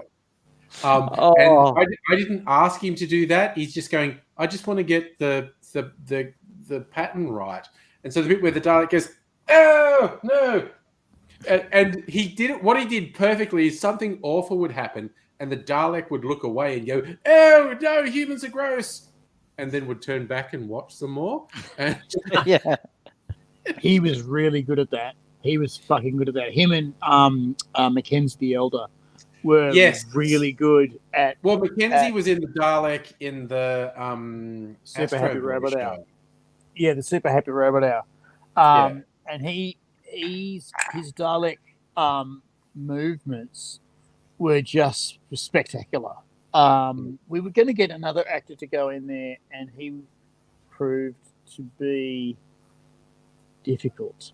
So much so that when we set up the show, I said, okay, because I'm the director, my thumbprints are going to be all over it. I don't want to write it. I don't want to know about it until you've finished writing it. And we had a month to go before we started rehearsals. And I said, so can I have a quick squiz at the script? And I got shown one piece of paper with a drawing on it and 5 lines and going, do you want to maybe tell me about this? And I got told that basically every time they had an idea to make the script go, this person would come in and say, oh, this has to happen in the show. And everyone was going, no, the show's not about that. And that's not going to happen in the show. And every single time at a script meeting, he would push this to the front and argue about it for 2 hours, and that'd be it for the script meeting. And we had to fire him in the end. And we didn't have a Dalek driver, so we obviously were looking for someone fairly short of stature, and then end up getting Mackenzie the Elder, who's this big, bloody, tall. He's a big guy. Yeah, he's a big guy, and we were going, oh fuck, how's this going to go? Is he going to be all right with it? First thing he wanted to do was get in the thing, because that was the other thing, we couldn't get this other guy in the machine. First thing he wanted to do was get in the thing and drive it around. And he, for half an hour, drove it around being an exterminator and said, that is fucking awesome. Now, you got to understand this thing was difficult to sit in. It was cramped. It was hot. Yeah. It was so hot that one night the Dalek missed his lines. And we were going, he never misses his lines. He never, ever misses his lines. And then when he came back, his lines were just a mess. And one of the robots went, oh, he needs a charge, and took him backstage, and he fainted because it was so hot. He actually lost consciousness. Yeah. And that engendered an immediate redesign of the inside and ice packs, because he wouldn't. He said he was that hot every night, but he wouldn't stop. And we said, you don't injure yourself for a fucking show, dude. Yeah. Myself and the boss of the show was furious. We were furious. We said, are you this uncomfortable every night? Well, yeah. I mean, of course, it's a small thing and you got to get in. You don't have to. And he also had cuts on his head from where the screws for the top of the dome came down and was screwing things in, and he'd moved and cut his head. And we said, and because just tell us that that's happening, yeah.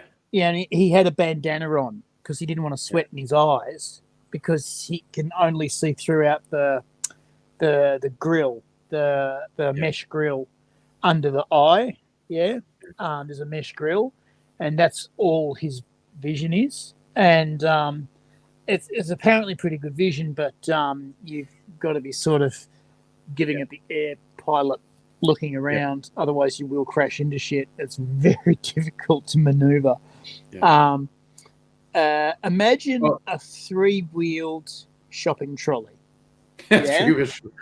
That's shopping trolleys are bad at the best of time. Yeah, right. And tell you what, I'm going to do a little toilet break, but I felt compelled talking about this. I want to share. This is like a 2-minute, less than 3-minute video of our man in the Dalek costume. It's a video I titled "The Funniest Dalek in the Universe." It's had over 100,000 views on YouTube. People still find it. I'll where is it? Here it is. So I'm gonna do that. And I'll just do that, and I'll do fucking young now. that. How young is he? I know this is actually how this is from. Wait, when was this uploaded? I can't see a thing saying, "Oh, my brain's not working." But anyway, it's old. Anyway, so all right, I'm going to do this, and. Will tonight be the night I wear no pants inside the Dalek? Who knows? Goodbye. The case of each cat and box grabber. Why at the fire, each cat was trapping in Mrs. Smith's platter box. I stayed out the platter box for 5 whole days. I transformed myself into a willy bin and waited and waited. Did you know that Wednesday's midnight? I can't make this out. Never mind. I have solved the case of the missing cat. It was up the tree. I rescued it with lasers. You remember that little talk we had about how lasers are sometimes games? Yeah, but what about that big talk we had last week? Oh no! I am in trouble! I must dispose of the evidence! Do you want to buy a cat? No, use this! Its absorbent powers are mighty!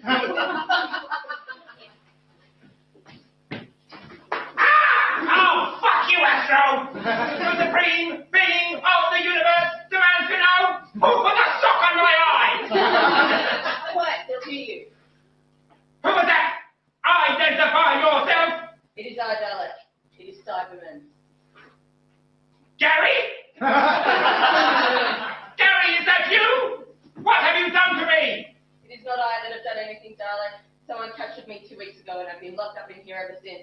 Oh! Did you also destroy Mrs. Smith's cat? What? Nothing. I have said too much. I can't see anything in this photography. Help me. I'd like to, Dalek, but I'm afraid I'm in no state to help either you nor myself anymore. I'll do it myself. It is over again. It's off. Once again, the mighty Dalek shows itself to be the most supreme. Holy fuckball! What the fuck happened to you?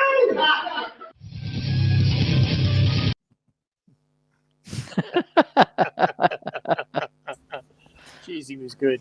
Jeez, he was good. There was a guy, or there is a guy, I don't know what he does these days, but Steve Right in the Afternoon on the radio. Right. And he had like a called in posse, but they had these little sketch shows, and usually they were related to stuff that was going on at the time. So, for example, in one episode, there was EastEnders, which is a British soap, and there was a sort of a scene in there which kind of made people like, oh, okay, and basically, they then mocked it with a blind date episode. Did you have that there?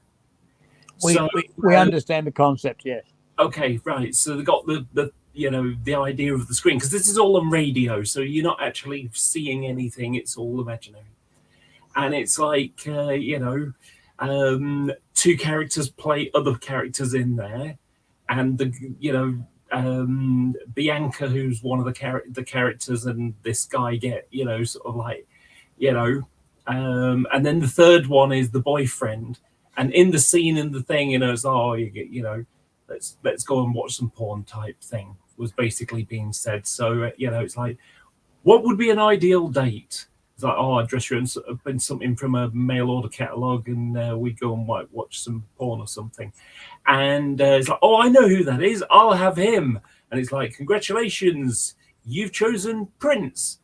So it was anyway. So, but one of the reoccurring things was the Daleks. So they had a couple of Daleks, and they're always having arguments. And it's like one of them was like the football, World Cup was on or something like that. It's like, Gaza, I could play better than Gaza. You can't. You've got like little casters for wheels. That's not going to work on grass. That kind of thing. But in one of the ones that I remember is one day they're having this argument, and one says to the other, "If you don't shut up, I'll tell everybody about your drinking problem." "I don't have a drinking problem." "Yes, you do. You don't have a mouth. That sounds like a drinking problem to me. And it was always the 100% hate accent, which is what Daleks have. Everything is 100% hate. "I am angry. I can't tell you how angry I am, but just to be reassured, I am angry because I'm a Dalek." We eventually got that guy, the equivalent of a vocoder. We got his mic to go through a synth, and I think it was something akin to a Raspberry Pi. Is that what they're called? Yeah, or an Arduino. It was made by a friend, because they didn't exist back then. It was made by a friend of ours, and because they were all tech nerds, and he spoke. He had like tiny little mic, and he spoke into this thing because he was making the voice on his own, as you could see. And then he could just speak, and he was a Dalek, and he just thought that was the best thing. We couldn't get him out of the fucking suit for about 2 hours. He was running around in rehearsal going, "This is awesome," running up and down our rehearsal space. Basically, and he then somehow got out of the rehearsal space while we weren't looking, and was running around Trades Hall freaking people out. We went, where's the Dalek? Where's he gone? And we like freaked out. And he's got out. He's fucking got out. And so we had to run around and find him. And we found him, and he bailed up some people in the bar and was threatening to exterminate them. And they were going, Jesus Christ, what is this? And we going, Dalek, you, back to work. Oh, no, come on. Can I have a beer first? God. Yes, you can. And so we gave him the beer and then put it in his top, and then he went back. I actually had a chance to see some Daleks at I can't remember what it was now. It was, it was something like a toy meet or something like that. And they were these couple of guys wandering around as Daleks. It's like, oh, and I had the opportunity to have a look inside. And actually, the version they had didn't seem to be like that one in that video, because the grill section is below that is where it hatches open. It was on a hinge, and it hatched open. And I always wondered what was inside, and I was a little bit disappointed because very primitive. It's very, very limited. It's very primitive. It's very primitive inside. Yeah, so for those people who don't know, effectively it's a drum and it's got 4 casters on it, and then there's a bench. And you literally sit on the bench and just walk around. And you walk, yeah. Like one of those, like a Flintstones car, but on casters. It's a Flintstones car, yes. It's one of those little baby walkers. Yeah, like one of those little baby walkers, and and you walk around like that, and it has 2 handles because it's just like the gun and the sucker, the gun and the sucker and the it's just a piece of metal bent 90 degrees and has handles, and you've got to be able to move the head around, and but for that's it. For the rotating head part. They just had a bracket that sat on their head, and they could rotate and sort of move up and down, and that's how they got the eye to move up and down. Yeah. Fancy. We just had a stick, and he moved his head around. Yeah. Being a mad Doctor Who nerd, I remember reading one of the early books. The original Dalek design is quite different to the one they were using. Someone did a design and everyone loved it, and then they looked at it and said, it's just too expensive to make. We can't do it. You have to make it within this budget. And so someone came up with another design, and they looked at it and went, that's nowhere near as good as the other design.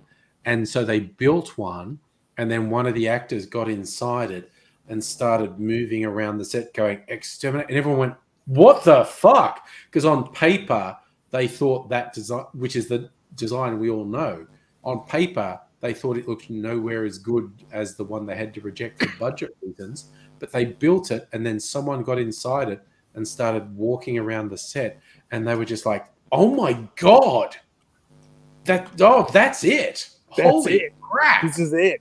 We found it.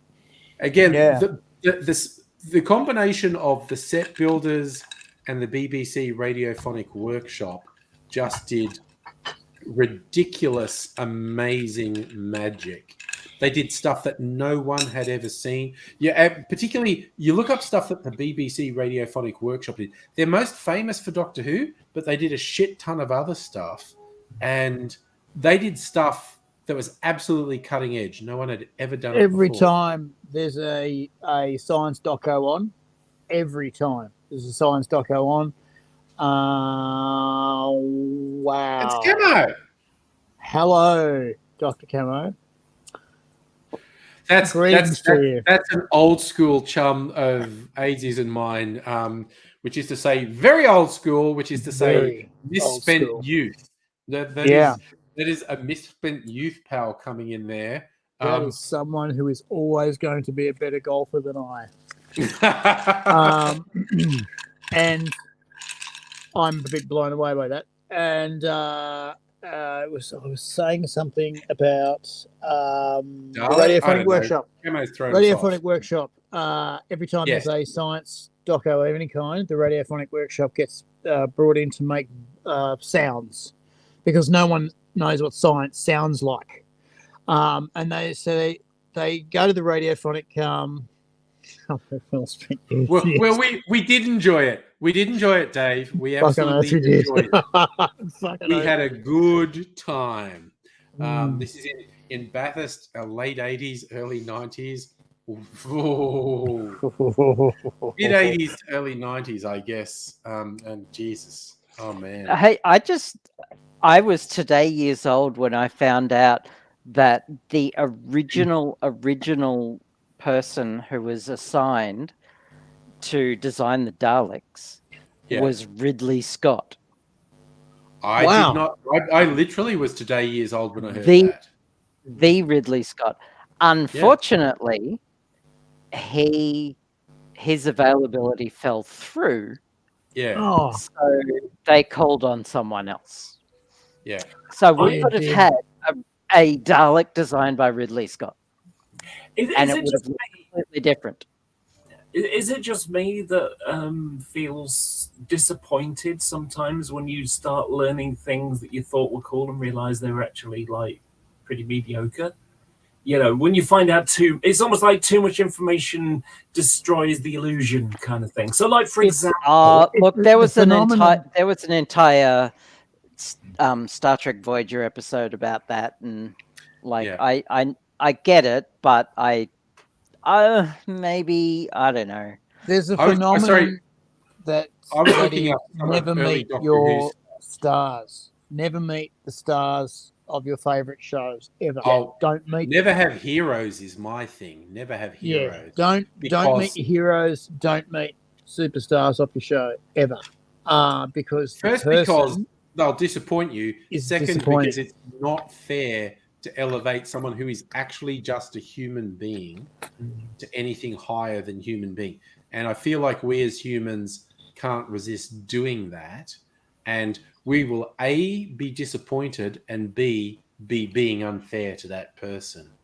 So I was looking up early Doctor Who stuff to verify what I thought. The original theme was written by Australian composer Ron Granier, but it was abstract. But the actual creation of it was Delia Derbyshire in the BBC Radiophonic Workshop. She actually turned it into a real thing with just sounds and shit that no one had ever done before. Delia Derbyshire was 'Cause cutting edge. they didn't have fucking Dr. Korg and Dr. Moog and Mr. Roland. They had tape loops. They had tape loops, right? And so they had tape loops going around on different reel to reels, which they designed in the Radiophonic Workshop.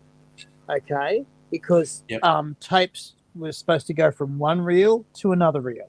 Okay, one reel to another reel, and these tape loops went over and played themselves, and then played themselves again and again and again if you wanted that echo sound, or they sent themselves to another tape which was being played at a different speed, so they could basically get synthesizer sound out of this fucking bank of tape loops, which they had to splice together by hand because they thought, oh, this might sound cool.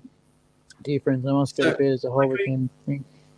Kirsten, do you have any opportunity to tell us what the gin drinking is? Because it sounds like fun. And I also want to point out what AZ says about the BBC Radiophonic Workshop doing analog physical stuff that no one had ever done. They did it with videotape as well. The original Doctor Who credits, they were doing video loops. They were doing video feedback. They were doing stuff people had never done before. They go, what happens if you feed the video signal back into itself and record that, which means just after you record it, it plays back into itself again, and then you record that, and then you play that back, and it and you get this loop, which is where you got that tunnel thing from Doctor. They would. Do you know how they got the tunnel thing? Is they had a camera on a dolly moving it back. Shout out to Junipalooza. Junipalooza. There you go. That sounds awesome. I discovered there's a gin bar on Bridge Road that I just discovered today, and I want to go check it out sometime. I'm still averse to going out in public because there's a stupid amount of COVID around. But I wonder, there are whiskey festivals and gin festivals. Facebook knows me because I click on stuff for booze. I get more ads for booze. A new gin distillery got advertised to me today for the first time, and it had a really fun name, it was like cat names, something like Mew and Puss or something. And it's half an hour away from me, and I'm like, whoa, okay, we're gonna have to visit that at some point. It's freaky. There are so many distilleries in Melbourne Metro. There's probably a dozen distilleries that some do whiskey, some do gin. One at least does rum.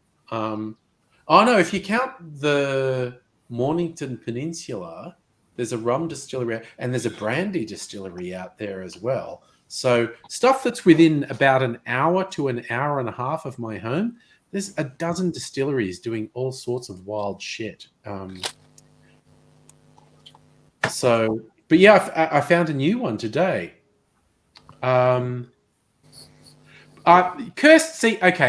Kirsten knew exactly who I was talking about. Puss and Mew. That's the name of it, which is a bit fun. Yeah, Kirsten, it's half an hour away from where I live by driving. They do have a bar and restaurant, but also their gins kind of sound a lot. It sounds like the best idea though would be to get a taxi there and back. You don't want to drive. But I can be controlled. Like I did this when we went to the Tiny Bear Distillery, which is about half an hour away from me, had a tasting thing, but it's like, okay, I'm being super controlled. We're going to stay here for an hour and a half because the little tasting thing I did, I know an hour and a half is enough to get that out of my system. But yeah, if I'm going somewhere where it's public transport, like where I've been with Dr. Abigail, like Brogan's Way or something, where it's like, yo, I'm getting shit-faced, yo. I'm going home by public transport. I seem to be growing a tolerance because a few weeks ago I went to a proper cocktail bar in the Gay Village area and had 3 cocktails, and they were pretty strong as well. One of the new ones, I had an old-fashioned, which is a strong drink, yeah. Yeah, and then and this was last weekend, last Saturday. Hey, Angry, do you like old fashions? I fucking love old fashions. I know. I just drink them on almost every live stream. It's like, the things I was doing tonight, I was decanting stuff from my barrels. This is white cane spirit, aka rum-based banana liqueur. Yay! And this one, which looks dark as my soul, which honestly it is. It's opaque. That's a cocktail called Death and Taxes, which is a blend of whiskey, gin, vermouth, and Benedictine, which is my new favorite. I discovered it a couple of months ago. That's my favorite new one I've discovered this year. And I've barrel aged that for like 3 weeks. And the last couple of drinks I had with this, because it was like, I filled the bottle and there's still some in the barrel. So I'll pour it into my glass. It's real fucking good. The other drink I had last week was a Bramble. Bramble is a nice drink. It is. I like that. The old-fashioned, not so great. It wasn't bad, but it wasn't brilliant for my taste. You know what I mean? Yeah. It's like it's an acquired taste because it's super boozy. Yeah. Yeah, I think it's more a case of, I can drink it, but I think I prefer something else. I can drink and enjoy it, but I'd prefer something else. Yeah. A Bramble's like gin and berries and jam. It's actually really nice. Yeah, it's more sweet. It is very sweet because you have a jam in it and some fruit in it. Yeah. So I had one of those. The thing is, the place I'm going to, it costs a hell of a lot more money to go and have an evening out. Because at the other place you could get 12, 2 cocktails for like 12 quid. Yeah. And these are £9 each. Yeah. £8 or £9 each. So, 3 of them works out a bit pricey. Yes. Oh yeah, yeah. It's got to be an experience, because once you get into cocktails and spirits and shit, they can get very expensive. So it's got to be an experience. Oh, Dr. Abigail, you may or may not be pleased to learn. A week ago, my sister and her husband were visiting from Dubbo. So Mrs. Angry and I went out, met them, went to the Gin Palace. I made a point of getting a martini, because when I went there with Dr. Abigail and I was shit-faced and fell asleep, apparently I ordered a martini. Oh my God. Don't even remember drinking it, which I was affronted by, because I'm sure they make good martinis. I got a dry martini. Mrs. Angry got one they call wet and dirty, which is more vermouth and some brine in it, so it's wet and dirty. And what we found was friggin' awesome. My dry martini and her wet and dirty one, just swapping between each other. I'm going to have a sip of that martini. That's a real dry, citrusy one. I'm going to have this one that's like very vermouth. And we were having a wild time. So it's like, yes, they make good martinis. And I was there. Did you try the brie? We didn't have food. I have had okay. a tea plate So another night. You won't remember this, but I bought a cheese platter. I bought a cheese platter when I was there while you were drinking your martini. Yeah. And I ordered this brie cheese platter. And the brie was phenomenally good. Yeah. Like it was ambrosia good. Yeah. It was manna from heaven. Like I ate it and gained a level. It was that good. Yeah. It was. No, I've had a cheese plate when I was sober enough to enjoy it. Not the night I was there with you. where I was like asleep. I want to go back there just for the brie. They're and their dips. Their dips are also very good. I'll be back in a sec. By the way, I'll be back in a sec. 80. Can I just ask, when is our next martini night? Sorry, what was that, Matt? When's our next martini night? We will have to do it. We'll have to do it. Whether it's we go out somewhere or you come over here. I think I'll have a freezer martini now, actually, because I've got my infinity freezer martini, which I top up when I have thing. I believe I've kept this. I should have written it down. A smarter person would have kept it and written down. I think I've kept this infinity freezer martini going for over a year now, which means it's got more than a dozen gins in it, at least 4 vermouths in it, and so its character is just evolving. And also, by the way, Lee, did we say hello to Lee? Hello, bonjour. Hello. Okay, okay. I've decided. I think we need to do a GoFundMe thing so I can come and visit you and hang out. Because it's like, every week, most weeks I come in and it's like, oh my God, you're going to do this and you've done that. I feel so isolated from my friends. It's sad. It's sad. I feel isolated from my friends because they don't like me. It's just a thing. It's just a thing. Basically, it's like the porn days, but since then you've gone rather mouldy. Mouldy? More aggressively infected. That's kind of what I mean. So, yeah, Angry, I was talking about the other kind of martini. What were you saying to me? I was talking about the other kind of martini. Sorry, I missed that completely. I was talking about the other kind of martini. Oh, that's down to Dr. Abigail and the cultivation thereof. Yeah. Okay. When Dr. Abigail and I comes have back. not asked her recently, but we're talking anyway on the phone soon. There you go. Yeah. So yeah. Oh my God! Because also yes, Dr. that's Abigail going to help taught me in cultural some skills. it's going to help in some ways that we need help. This is just me to Dr. Abigail's horticultural skills. Yeah. She's the gardener. Yeah, I'm. I could talk for the next hour and a half on the fucking BBC Radiophonic Workshop. They are still some of the best producers of. Yep. Okay, Dr. Korg made a synthesizer for them, right? Dr. Moog made a synthesizer for them.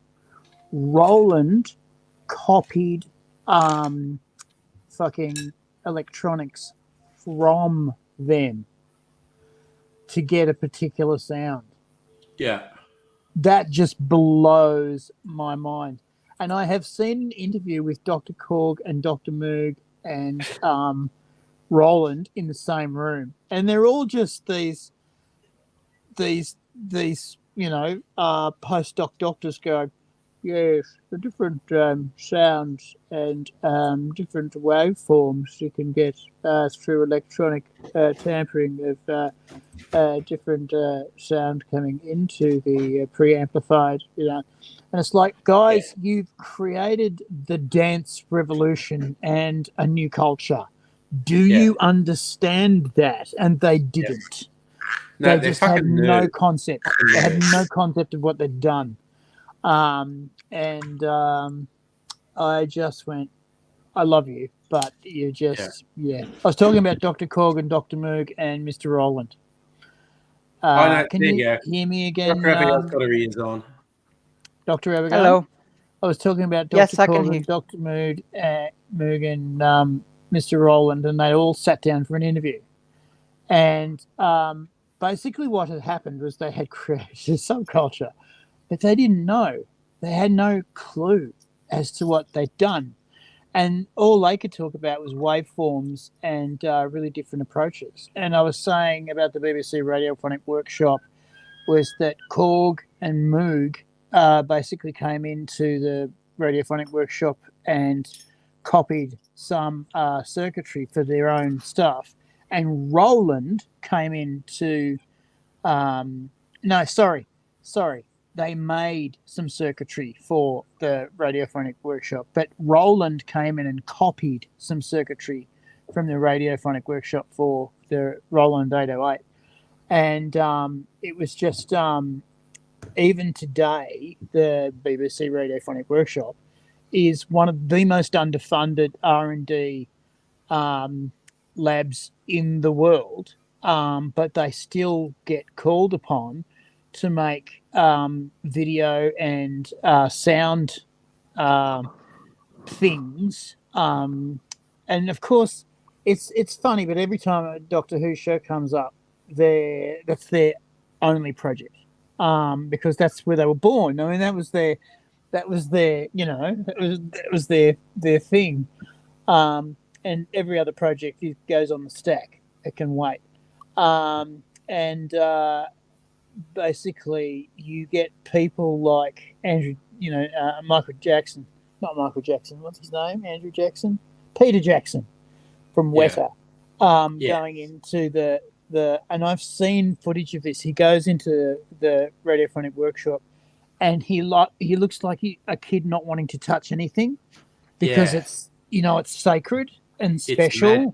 It's all where everything happened, and if you touch anything you could break it and you could be breaking history. And he's like photos, he's like his aides were like photos, and he's like talking to the staff like they're his superheroes. And it's like, dude, you donate your computers to universities and the government every 3 or 4 years. Because they're so fucking big. The last computer he donated was to the New Zealand Weather Bureau. It was that big. Like, that's a big computer. Right? I love watching back my extended DVD set, Lord of the Rings from the 90s, and because you watch the extra features, of which there are just so many hours, which are beautiful. And were they talking about their computer set up for the first one? And there's this room full of drives, and they go like, and someone proudly goes, "There's a terabyte of data in here," and I now have a 3 terabyte hard drive that's this big, and I have 2 1 terabyte solid state hard drives in my computer that are this big. Yeah. Yeah. And it was like in the 90s, it was a 2 of whole them. room, and it was so full on that between Fellowship and Two Towers, they wanted to upgrade, and so they donated the whole computer room to, the University of Wellington or whatever, who were blown away. But again, I just love it. They just go like, "Yeah, this room, it's a terabyte of data," and I'm like, "Awesome, guys, awesome." Go, you good thing. I'm so glad you're proud of that. That's it's special. know, Hey, it's- Dr. I Abigail. remember watching the movie Hackers, and it was only a couple of years ago, and seeing them sort of say like, "Oh, I've got a 28.8 modem on it." It's like, Oh yeah. I've got a 45 or whatever it was, like that just behind me, behind my monitor, and it's like, it's amazing Technology how moves so technology fast. goes. Yeah. So I was going to throw in a different sort of technology. Dr. Abigail, you just missed when you were away. I'm having a martini, which made Aidsy ask about martinis. And, me applauding your horticultural skills. Well, let's just say that it's going to be a bumper harvest. Fuck yeah. That's what I'm talking about. Can you give us a very rough time estimate? Very rough. Deep thought. 3 to 4 weeks. All right. Oh my God. I'm just throwing it out. A thing we could possibly do. That's a worst case. Rough. That's really rough. That's worst case.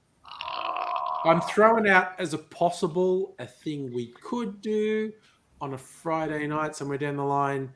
Whiskey bar followed by stream at Dr. Abigail's place with martinis. I'm just saying. Martinis.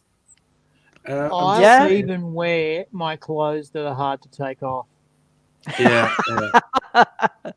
I can see that happening. I'll be on board with that. I was going to say, Dr. Abigail, one of the best ways to get martinis at a really good fucking bar is to blow the barman. Come on. That's a whole different thing. Funny story. When I was with Angry at the Gin Palace, the barman was this very gorgeous looking woman who I was like checking out, and Angry was just like just completely blowing my cover and just like describing to her everything I was doing as it was happening, and it was embarrassing as fuck. Thanks, Wingman. Like, come Thank on, you, Wingman. dude. Yeah, wow. Yeah, thanks, Wingman. Go, Wingman, go. I just think you need to put the extra word to that, which is drunken wingman. Yeah, I kind of remember that, and also ripping the piss out of the people who were like in a booth just across from us. Oh, the 2 guys on a date. Yes, Yeah. they were not. They didn't want anything to do with us at all. They didn't want me running a commentary on their date either, as I remember. Yeah, but the people who were like next to us, they were cool. They said happy birthday to me and everything. I had a situation where we were at a cocktail bar, and it was that kind of cocktail bar, and I asked for chocolate soldier, and all the barmen went, like that. And I went, okay. And we were starting to run out of money, and I was going, and everyone was going, we're starting to run out of money. A chocolate soldier was the gayest drink you could get in the 80s, 90s. It was a gay drink. Tastes great. I love them. I didn't even know they were gay as until I got told you're drinking the gayest drink ever. And then there was the cocksucking cowboy, which is not. I enjoy those. They're That's not. butterscotch schnapps. They're not ambiguous Baileys. at all. Yeah, not ambiguous Is at this all. the name of a cocktail? Mhm. The It's a cocksucking shot. cowboy, yeah. Okay. It's a shot. It's a shot, yeah. And it's a shock as well. Anyway, so It's quite nice, I but grabbed. it's a shot. It'll get you drunk. I got one of the loneliest looking barmen and said, "Excuse me, I've got a problem. Can you come with me, please?" And he went, "Oh yeah, sure." And I said, "Yeah, this way." And I've taken him toward the manager's building and thrown him into the disabled dunny. And yeah, blew him. And he's just gone, I'm really not supposed to. Oh my God. And I went, I said, yeah. Right, me and my friends are just about out of money. Send the boys through as they need. And he went, you're serious, aren't you? And I went, yes, I am. And I only had to do 3 more of them, and we had drinks all fucking night. It was fucking awesome. I don't know how I got home. I did get home, but it was at sunrise. I was fucked because it wasn't. Hello, Lee. I'm also saying Lee being responsible there. It's like the opposite of AIDS, and Safa will remember this too, because this is when Safa was in Melbourne or in a bar, and AIDS was actually with boss of the house, but still at some point, and he's showing me this receipt and going, and I'm going, that's the bill. What is it? There's a phone number on there. The twink waiter gave me his number. and he's going, oh yeah, daddy still got it. If I ever get married, it's going to be in our wedding vows, carte blanche permission to just like do anyone for free drinks. That's fine. Yeah. Either way. It was a good day. It wasn't a suffer. It was a good day. We had a good time. Yeah, but and Dr. Abigail, I'm with you. If it's for free drinks, you do it. It's just like, yeah. So they stopped giving me alcohol and they gave me something else. 2 of them, and they were fucking awesome. They were awesome, and we had fun all night. I found out how cocktail barmen have fun when we're not working. They really do know how to put the fun on. Woo. You know, there's bars in Canberra that only hospitality people and their plus ones are allowed to go to. Yes, hospo nights. Hospo nights are a thing. Yeah, It was not a family-friendly place. Not a family-friendly place. These are people who are blowing off steam in a big fucking way. Not only steam, my friend. Oh not no! Only steam. These are people who work in hospo who their whole week is endless stress of dealing with fuckwits, and they have these one nights where it's like, let's go. One of the guys was giggling, and they said, "Take him to the blue room." And I went, "No, I can't take him to the blue room." I take him to the blue room, and I was fucked. Right? I'll admit, I was just hammered, and on some of their special tablets, and I meant to get them on. Yeah, that's true. Actually. I know. you were very proud of that. Getting that and basically they took me to the blue room, and I said, "What are all the squares in the hole in the walls for?"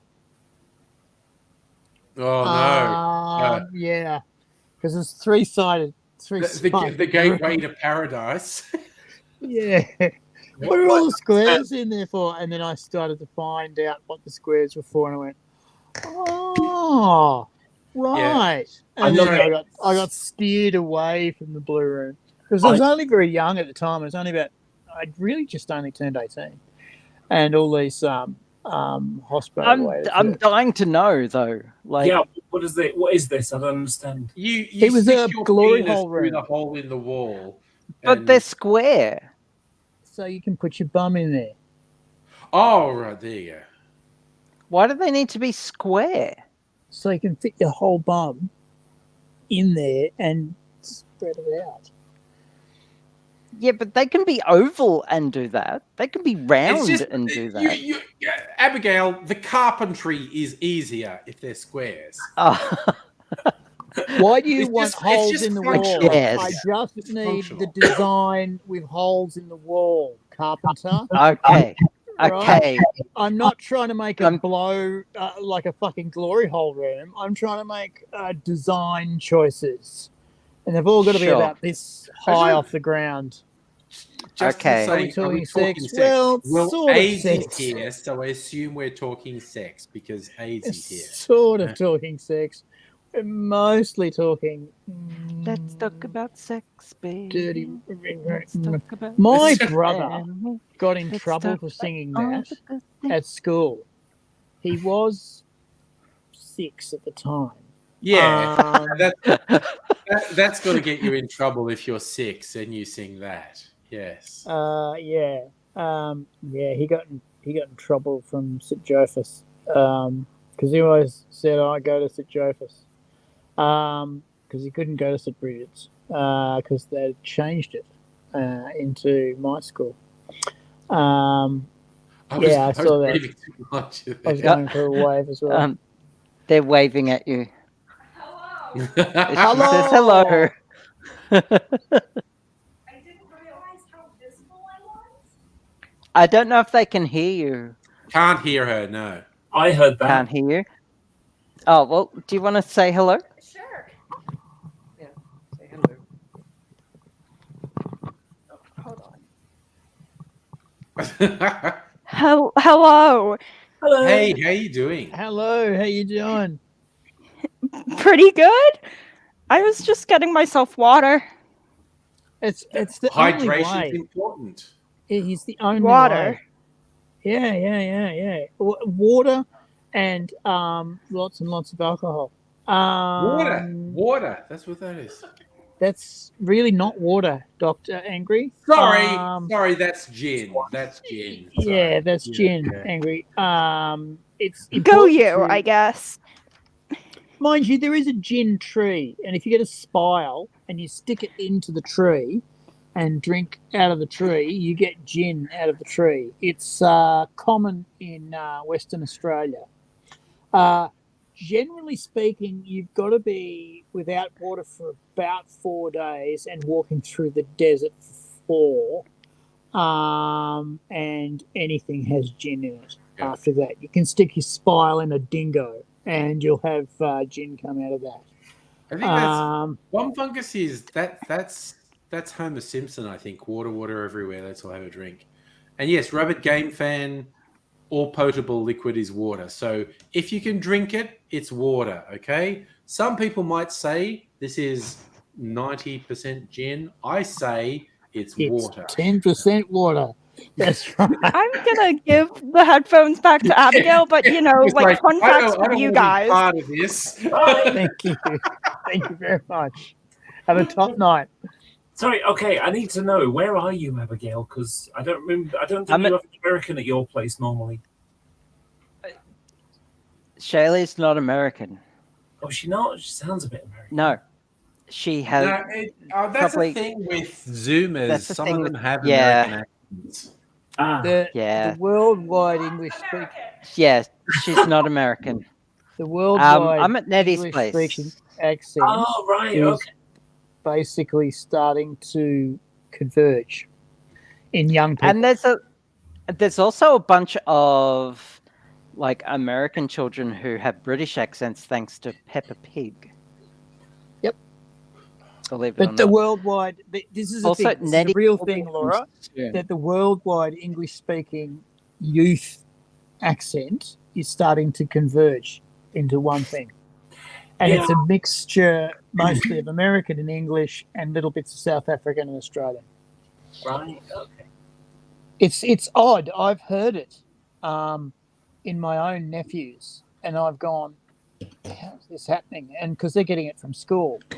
And of course, the kids from school are getting it from the net. The net is getting it from everywhere. they're I not think getting it also from. a lot of the kids' shows are American, so there's probably a lot of. It's Well, actually that's the not the shows. It's the face-to-face talking, like what we're doing now. Right. It's the Mm. zooming and the what do they call them? Streaming and the group Streaming and the- feed stuff. It's that thing where they found in the 60s when they were doing forced busing that they were busing a lot of Latino kids into white schools, right? And they were finding that the white kids were sounding more like the Latino kids than the Latino kids were sounding like the white kids because there were more of them, and they were speaking a lot of Spanish. But then they were being polite and speaking English to their English-speaking friends. But it became a kind of Creole into which everyone was speaking the same kind of way. They found it with black kids in bust schools. They found it with Jewish kids in black schools. Do you remember my accent? I do. With that like Russian Ukrainian accent that Safa, growing up in Australia but with Russian mum and Ukraine, he had a very unique accent. Also, look at this one. This is my current Navy strength gene. See the bear in the sailor costume. This is from the local distillery called Tiny Bear. Their Navy strength is called the Sailor. I love it. They have cartoon bears on all their gins, and this is honestly super gay Sailor Bear. I'm just, but also talking about comedy, and it's sort of political comedy, as in the politician. So yesterday, the health secretary was outside a hospital in London, and some little old lady comes up and says, you know, don't you think you've had enough time? You've had 12 years to fix this problem because ambulances have been late and stuff like that. Oh, yeah. And it's like, you've had 12 years and you've done bugger all, as she says. And people have died and all you've done is nothing. And she just walks away shaking her head, you know, and it's like, that was just brilliant catch of the day. I feel a bit sorry for. Okay, so I feel a bit sorry for that minister, not because that minister was a Tory and should burn at the stake, but I feel sorry for that minister because each of those ambuli, yeah, we had a company here called Toll Holdings, right? And they bought all the ambuli for Victoria, the state, right? And then they didn't want to play anymore. They didn't want to do it anymore, so they sold them all for $9,000 each, right? The bed that I was on, the trolley bed that I was on, cost $50,000. The ambulance itself runs for around between 16 and 18 million dollars. Wow. Now, in pounds, we're talking, it's really only little. It's really only 12 million pounds, 10 to 12 million pounds. And so every time you get an ambulance, it's 10 to 12 million pounds, right? Mm-hmm. Every 5 years, because every 5 years, you've got to get rid of the ambulance and get a completely new one at more money. Mm-hmm. And then the people who drive those ambulances have to be trained for 10 years.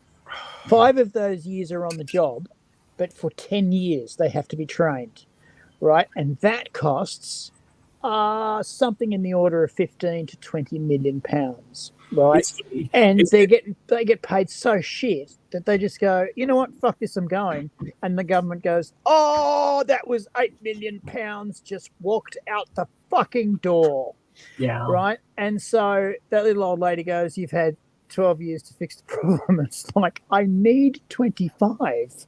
Like, you kind of need like a quarter century to fix it, because it's like juggling 8 balls at once. It's like, how am I going to get enough money for an ambulance, enough money to train enough people quickly, because all the people who can train people have gone on to bigger and better things. We've just had 2 major wars in the Middle East.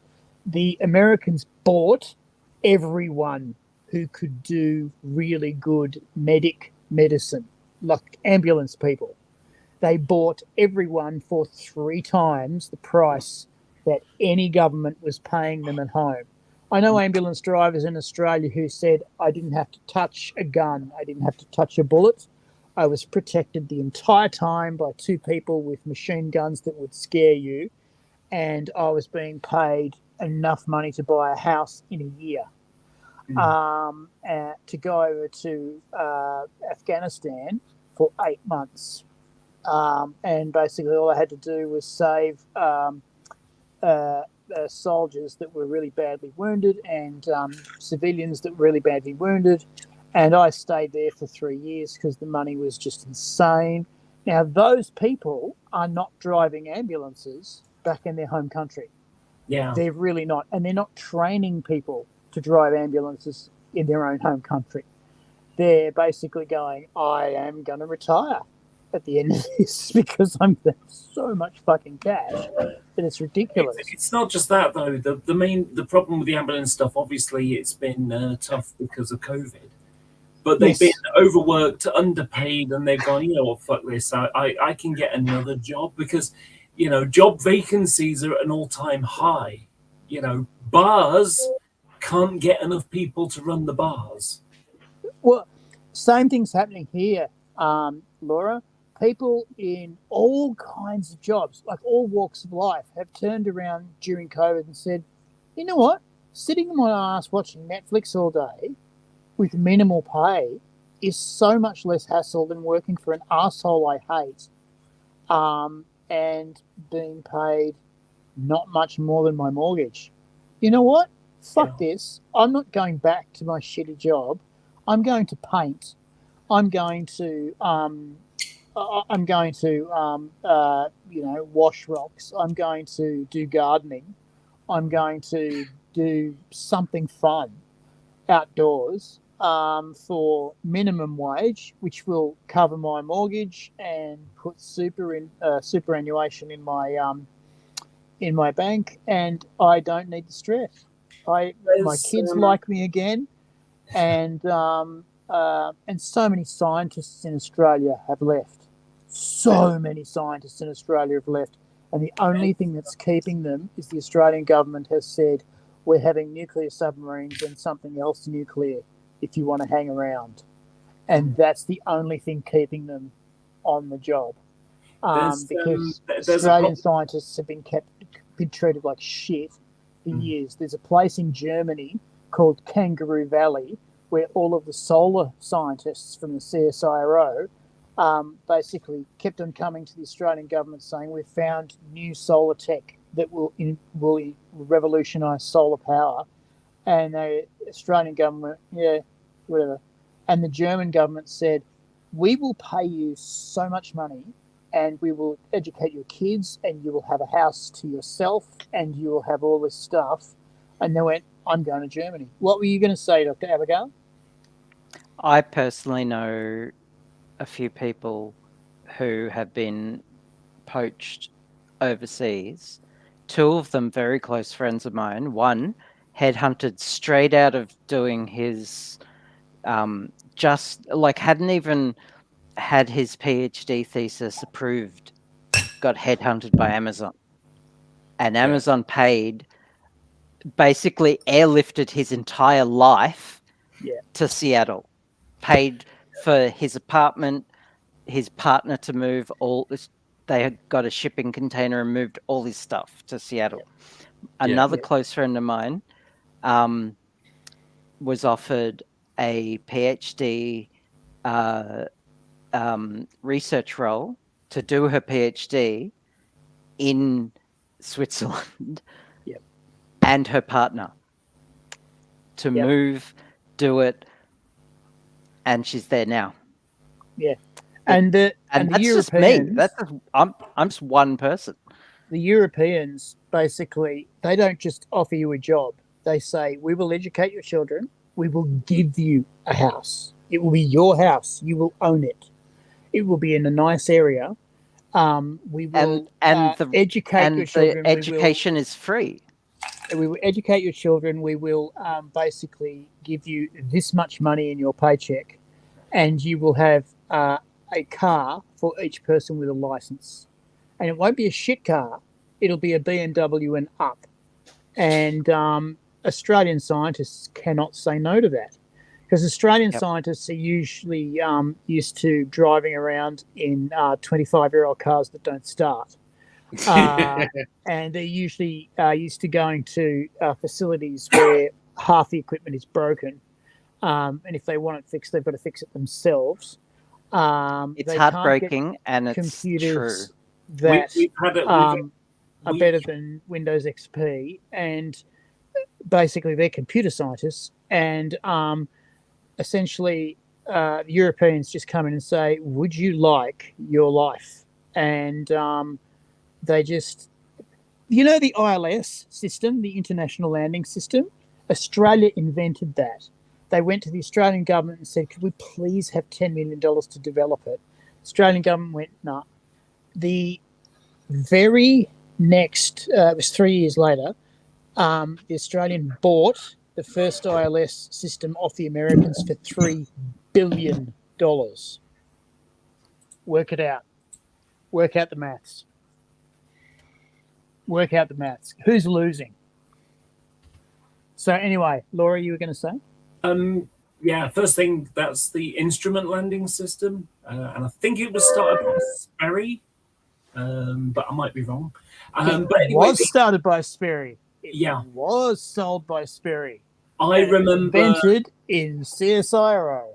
Yeah, I actually have an Australian Beaufighter model on my wall in my back bedroom, which is a Mark 21. But that has the Sperry autopilot on the nose on it. But anyway, one of the, we had similar kind of things about like the Germans encouraging people to go there or whatever across Europe. And then we have this thing called Brexit, and those opportunities have somewhat dried up. What the fuck happened with Brexit? Laura, from what I hear, Brexit was nothing but good news, okay? My man Nigel has just been telling me how good Brexit is, and there's like no downside. There's no downside. Yeah, there's no downside when you've got money, and it's and there's like shady stuff going on, and and the European Union was basically trying to stop dodgy dealing. And hidden bank accounts and stuff like that. Well, and that's fucking ridiculous, Laura. And if that's when when in any proper country they'd be fucking cut off as well. If you can't have a bottom of the harbour tax scheme, then you're not a real place. Oh God, bottom of the harbour. Sorry, no, probably no one else is getting it. That's for people of 80s and my vintage. There was a tax dodge thing in the 80s. Where a bunch of rich people tried to avoid tax, and they actually got caught out. It was known as the so many got away with it, and the I'll be back in a sec. The name of it, bottom of the harbour, is that you go over the Sydney Harbour Bridge and throw the briefcase into the water with all of the proof. And it's basically gone, baby. It's gone. And you could hide so much money back in those days. And then they changed it, and a lot of people got caught, but a lot of people got away. but they changed it. One of the issues And- that's happening now is that our government is sort of going a little bit on the fascist side of things. Oh, No. a little bit. No, little bit. Laura, Laura, I you're won't saying, hear look, that. so I won't hear that. Who's among us doesn't want to go a little bit on the fascist side? That's just Yeah. So basically, what happens is this guy called Abacatado, I think it was Abacatado, but basically he lost a hand making bombs, maybe, I don't know. But anyway, they wanted to deport him because he was too Muslim and, you know, extremist. And, you know, well, okay, fair enough. However, his former country was somewhere like Jordan, I think it is. And Jordan has a thing about allowing torture. And so the UN Court of Human Rights is like, yeah, you can't deport someone to a place where they got torture. So they had to get some kind of agreement with Jordan that they wouldn't torture him. You can have the guy and he can go to jail where you are, but you can't torture him. You know? Yeah, we promise. We promise we won't torture him. Oh, Yeah. we promise so much. So, you know, but basically since then, it's like, you know, those European, you know, the EU with their horrible, you know, European Court of Human Rights, which actually came out of, you know, like Nuremberg, yeah. So before the EU was even a thing, it's basically you're not allowed to torture people. You're not allowed to, you know, basically there are certain human rights that. Hey, hello. Hello, gorgeous. How you Oh, doing? Nettie! Hello! Wow, that's a surprise entry. They can. I just got back from Sydney. I know. Wow, what a surprise entry. That's Everybody amazing. does, darling. Everybody does.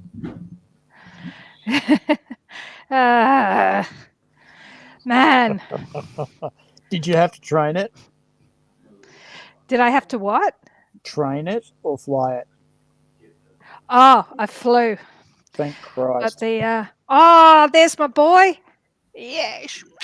Wow, you did not escape. Okay. Yeah, Stalag Luft 14 is working very well. Let me tell you. I tried to get out the other day and no. I had to pay the price. You should see the bruises. Oh. I don't We're know. just talking I about- don't understand. Probably shouldn't. We're just talking about fascism in Britain. And Britain sort of basically the way things are going, Britain is going to leave the European Court of Human Rights or not subscribe to it anymore, which is taking a massive, you know, backward step to like before World War II type stuff. Yeah. You know, because we're not allowed to like tell people to fuck off and like, oh wait a minute, you're asylum seekers. Well, we want to send you to Rwanda, but this court is saying no, you can't do that. This is unacceptable. We need to get rid of that. You know, and you know, and various other things along the same lines. Don't worry. you can I'm go to gonna Australia, give kid. these back to Abigail Okay. and be a home person now. Fabulous human being. Welcome home, babe. Yeah, and another example, for example, you know, is because of Brexit. I'm gonna debrief with Nettie, Okay. Yeah. and I'll be back. I'm just gonna Okay. like turn my Well, camera off keep and yourself. everything. Yeah, keep yourself I'll active. Just stay. turn your camera off. Yep, And I'll Cool. tell Angry that you're still around. sure. So when when Brexit happened, you know, there was this little problem, which is Northern Ireland. So for England, Scotland and Wales, not a big problem because there's no land border because English Channel. Okay. Yeah. But Yeah. Southern Ireland, the Irish Republic, is a Yeah. part of Europe. That's right. And so in order to leave, you have to have a hard border Yeah. checkpoints, all that kind of stuff.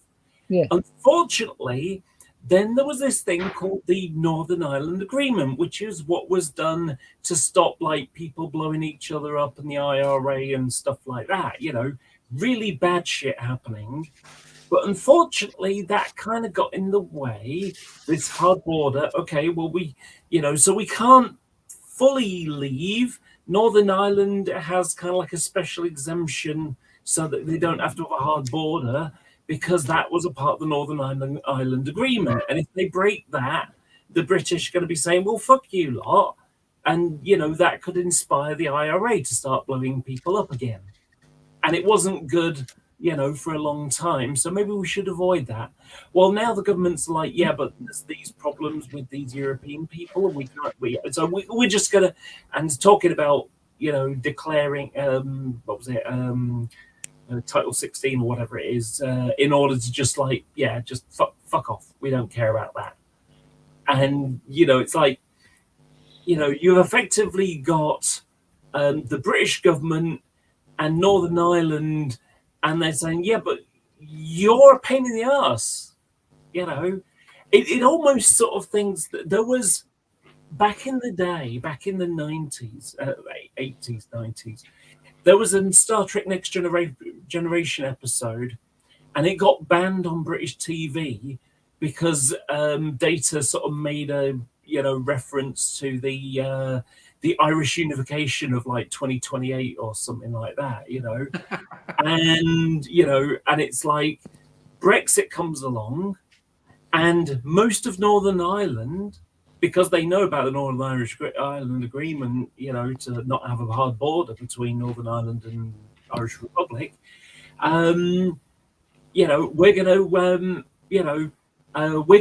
we're gonna vote against Brexit. And Scotland was the same.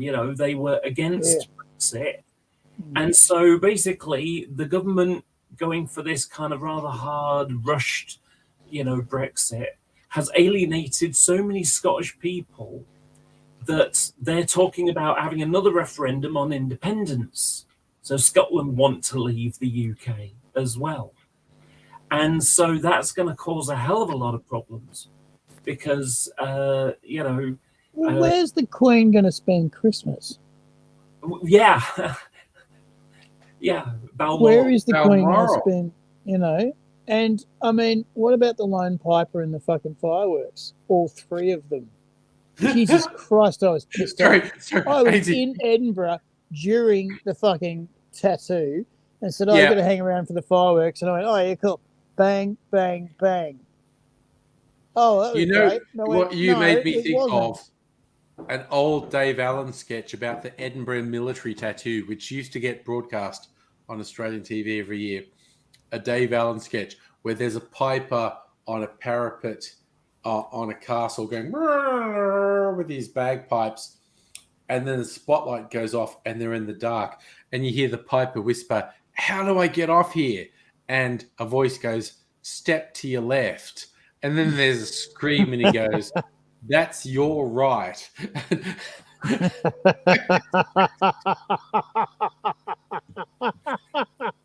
Do you know what one of my favorite? I've got two favorite TV moments. Yeah. One of them is there was a movie called Four Weddings and a Funeral, and the song movie. that went with it was a Wet, Wet, Wet song. Yeah. Yes. They'd written that song about 5 years before and performed it. And, they'd almost broken up, they'd stopped touring and all that kind of stuff. They hadn't officially broken up. They just hadn't done anything together. They were sabbatical, should we say. And then suddenly movie comes out, the song becomes number one all of a sudden, and they end up on top of the pops. And it had been such a long time since they performed it, the singer forgot the second verse. Yeah. Live. Yeah. And so he ended up sort of basically having a deer in the headlights going la la la la la la la la la la la. I feel it in my bones. Yeah. So that was one. I'll tell you the other one really quick. It was I was watching Formula One and I think it was in Italy, and you had this double chicane thing, And so you've got someone like John Lacey, and he loses control, and there's like a tire barrier, and he crashes into it. It's a slow impact, but but the favorite TV moment, and I wish I could find it on the internet somewhere, because I'd just copy that bit and just stick it somewhere else because it's funny. But what you've got is the tire barrier and this car coming towards it, and behind it is a sports photographer. And so what you see is car spins out and he runs. But then they do the slow motion replay, and what you've got is this guy like that, and then suddenly goes like that and drops his arms, and then he runs, and then he kind of trips over in his haste, and then you see the camera go boom into 3 pieces, and you don't see him go, oh shit, or whatever, but you can imagine that. I have seen the footage from that camera. Vividly. I have seen the footage from that camera. It is one of the shots that they use for Formula One over and over again. You see the car coming, and then it goes out of focus for a few frames because the camera is being destroyed, right? And you know how he drops the camera going, I am fucking out of here. The camera's worth 20 grand, but I'm worth more. And he just leaves the building, and he drops the camera. But the thing is, of course, the car's coming closer, so the car stays in shot, and then the car hits the tire barrier, and the camera's just fucking disintegrated. But they redid the film, and you can see this amazing hit. Because the people who redid the film were, I think it was Marlboro. I don't know, whoever was doing Marlboro at the time. They wanted to see what happened to the car when it hit the tire barrier. So They bought the film from this guy for, we'll give you a new camera plus a couple $1 million. He's going, sure. Hello, Lee. How you doing, man? Hello. Dr. Abigail has not left us. She's just debriefing with Nettie. Angry? What? Dr. Abigail has not left us. She's just debriefing with Nettie. Yeah. No. They're doing stuff. Yeah. And so, I've seen that shot that you're talking of, and it's amazing. It's fucking amazing. I've seen the guy run away. I don't think this is the same one, because I'm talking about a photographer, not a film. Yeah. He was click, Right. going, this is amazing. This is fucking amazing. This is no longer amazing. This is no longer amazing. And he like this. Apparently, his fingers were keeping on moving as he was running away. Because that's is genetically designed to keep on pressing his button, and he just ran away. And they wanted the film. They just wanted to see what happens when. This was before carbon composite fiber, and some of that was still around then. This is about 92, 93. Where's that coming from? I think Lee's World. Sorry. Well, it's all right. I just was just going, I don't have that kind of fun in my house. I'm not allowed to.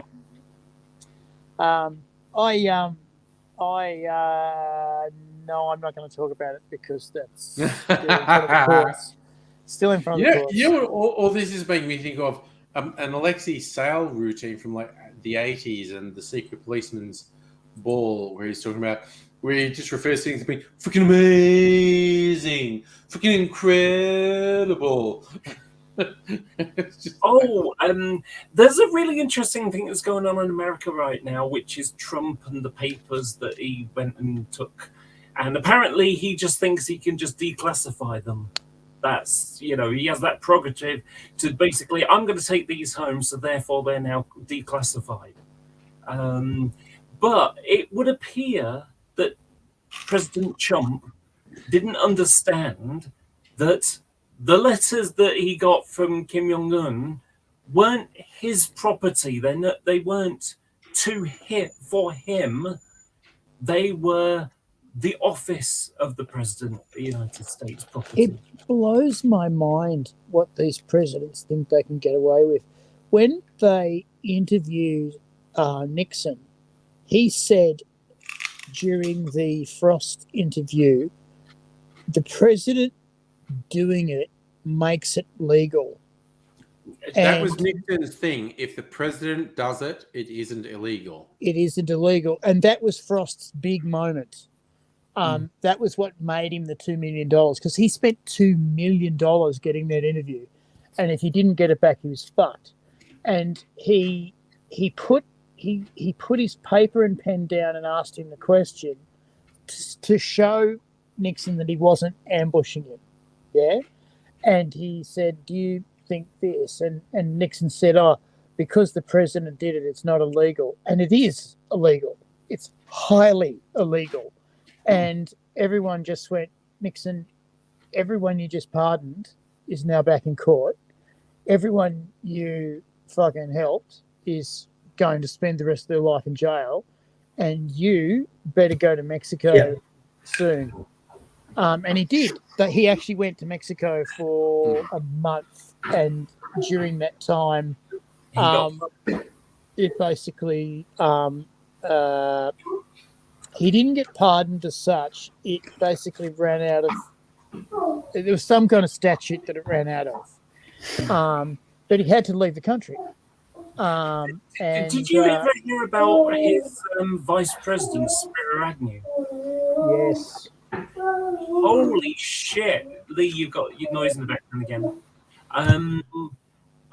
So basically, the guy, when he was like a governor or whatever he did before, at a council or something, he was getting bribes and providing preferential treatment for various people.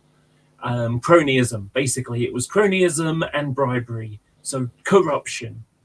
And he then did that in the vice presidency as well. The irony was he was so sloppy at it that he got caught, but everyone at the time was doing it. Nowadays, accounting is done by computer and is a lot quicker, and you've got to be a bit more smooth about it. So you've got to have a super PAC to do it, but they still do it. You just got to have a super PAC to do it. What Trump is doing is just so insane. It's like he gets advised and doesn't listen to the advice. I've read articles about what happened on the 6th on the coup at the Capitol, and he wanted to walk down there with them. Yeah, and about 100 people said no, you can't. You can't be seen with them. You can't walk down there with them. And his own Secret Service were going, we can't let you do this. We will physically restrain you from doing this. Not because it was going to be dangerous. It was because it was going to be so illegal that they were going to go to jail with him. Yeah. And not only that, he was like, yeah, but they don't hate me. Yeah, they don't hate me. I'm not in danger. I'm fine. I'm good. He's a narcissistic individual, and the best gift for a narcissist is a mirror smashed over their head. Unfortunately, he's the kind of vampire that can't see his own projection in the mirror. Narcissus. That's a bit harshly. That was a double. No, it's the truth. And I don't like having mirrors smashed over my head because it's bad luck. It's 7 years bad luck. And I've already had 26. You've had plenty of bad luck as it is. Yeah. Don't spill pins near me. I'm just going to read off the Spiro Agnew one. So in 1973, Agnew was investigated by the United States Attorney for the District of Maryland on suspicion of criminal conspiracy, bribery, extortion, and tax fraud. Agnew took kickbacks from contractors during his time at Baltimore County Executive and Governor of Maryland. The payments had continued into his time in vice president. They had nothing to do with the Watergate scandal, in which he wasn't implicated. After months of maintaining his innocence, Agnew pleaded no contest to a single felony charge of tax evasion and resigned from office. Yeah. So, Yeah, that was the only thing that got him on. They said, "How much tax did you pay?" Yeah, that. Yeah, I might just go. it's ironic because do you remember the movie The Firm? Yes. And at the end of it, and it's like, okay, so you got the Tom Cruise character who's basically got his back to the wall with the government saying, you're with this company that's corrupt and run by the mob. So we've got you by the balls, and you're not going to be able to be a lawyer anymore. That's right. You know? So his entire career, his entire lifestyle, plans for the future, all uprooted. Everything. And he didn't know he was joining the mob until a little while later, during the movie. And then he whistle blew and they fucked him for it. Yeah, so basically what happens is the end of the movie is, he's told that he's got to copy all these documents and he's doing that. And then ultimately he realizes, wait a second. And so he goes and talks to the mob boss in charge of it all and says, look, I'm your lawyer. I'm not allowed to talk to the government about anything. However, I've got this information and it's saved. And if I get hurt or killed or something, it'll get leaked. So that's his own protection. And ultimately, he gave the government just a piece of paper. Yeah. And what it did was it supplied all the names and amounts of, because they've been overcharging, which is a felony. And, this is something that is basics in law school stuff. It was cleverer than that. It was cleverer than that. They've been overcharging and they posted it into state, which is federal postage law. Yeah. And because it was federal postage law, it was major felony and they all got done. They all got done because of postage fraud. And the thing is, it's exactly the same kind of thing that took down, what's his name? Agnew. Major mob boss, like the 20s or whatever. I've forgotten his name. Al Capone. Yeah. He got just done with straight up tax fraud. Straight up tax fraud. And it's like, they basically said, dude, you apparently run a shoe shop. How did you make? It was $3 million. How did you make $3 million out of a shoe shop? And he went, oh gosh, I sold a lot of shoes. Do you have any receipts? No. Yeah. That's tax fraud, Bobby. You're going away forever. And basically, they couldn't get him on killing people, so they used the law in a different way. Well, they couldn't get him on killing people because everyone was terribly afraid of getting shot if they'd have said anything. And they were right, because he did. And then they got him on tax fraud. If you see the movie The Untouchables, there's one of the Untouchable crew is this nerd who says, oh, we could get him on tax fraud. And they're all going, yeah, okay, mate. And they all walk away.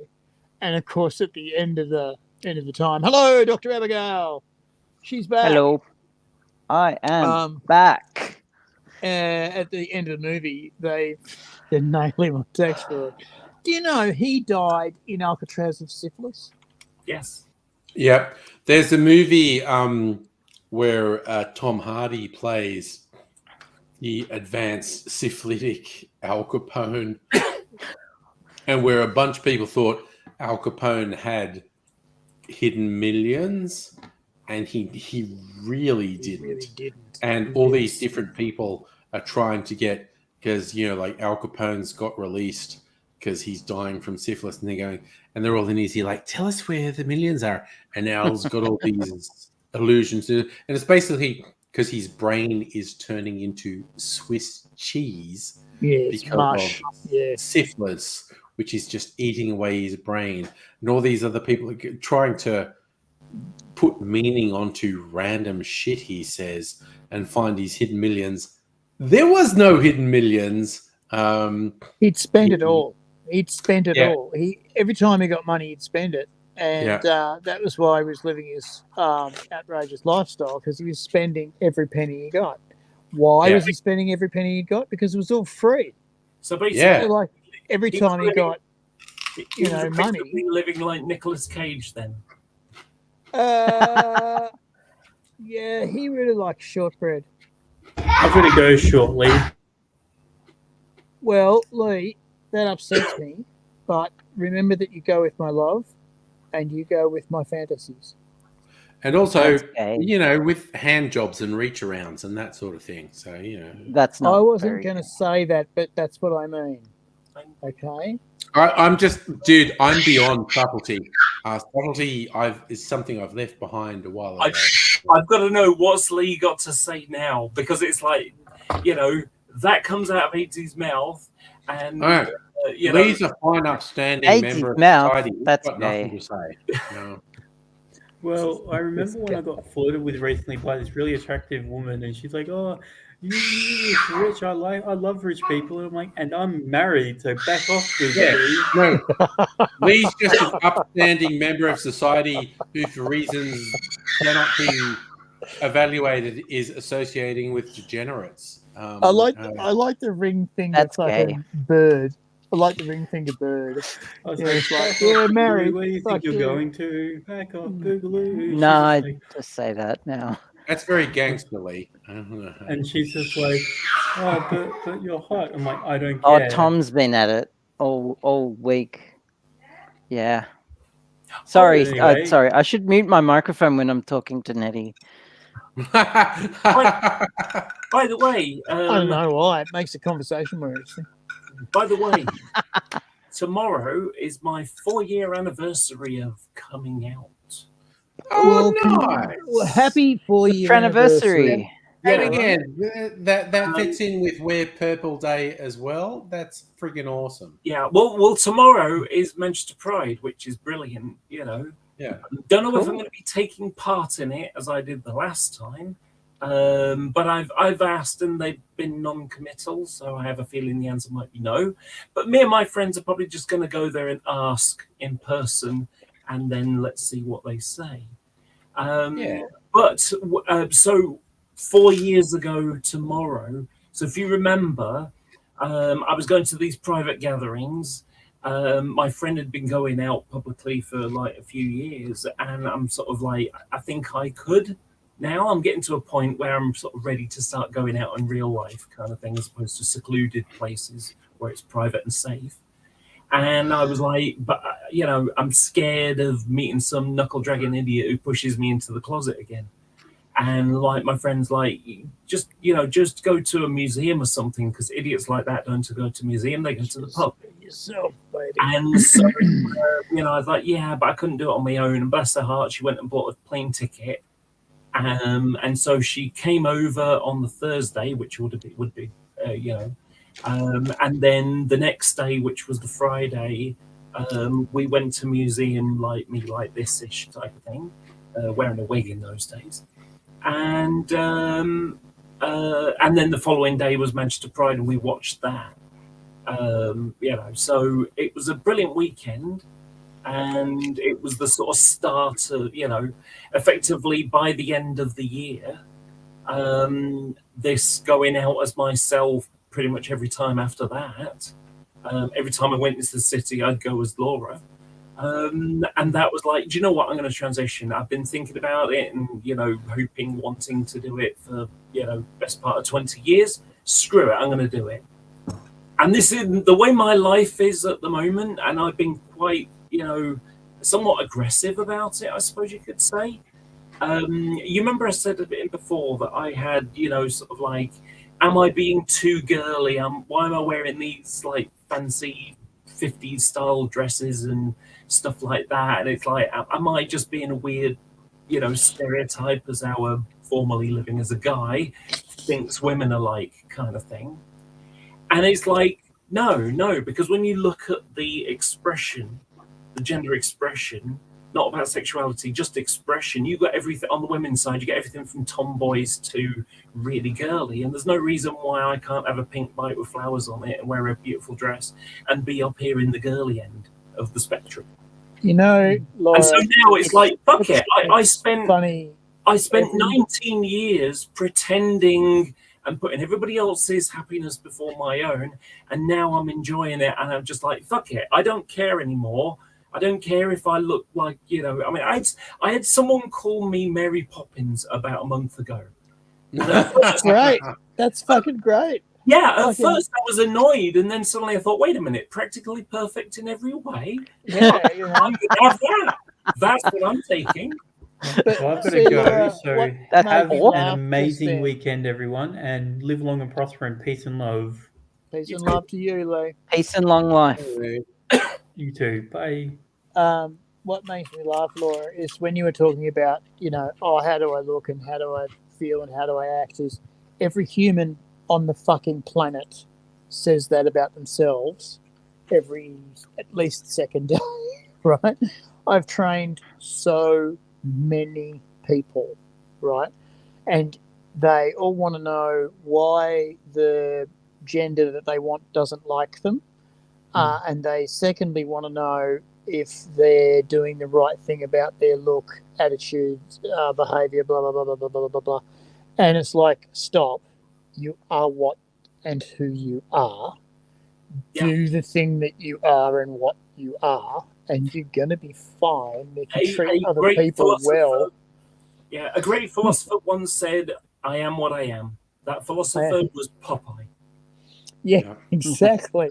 And another great philosopher who has saved my life several times has said, don't be a dick.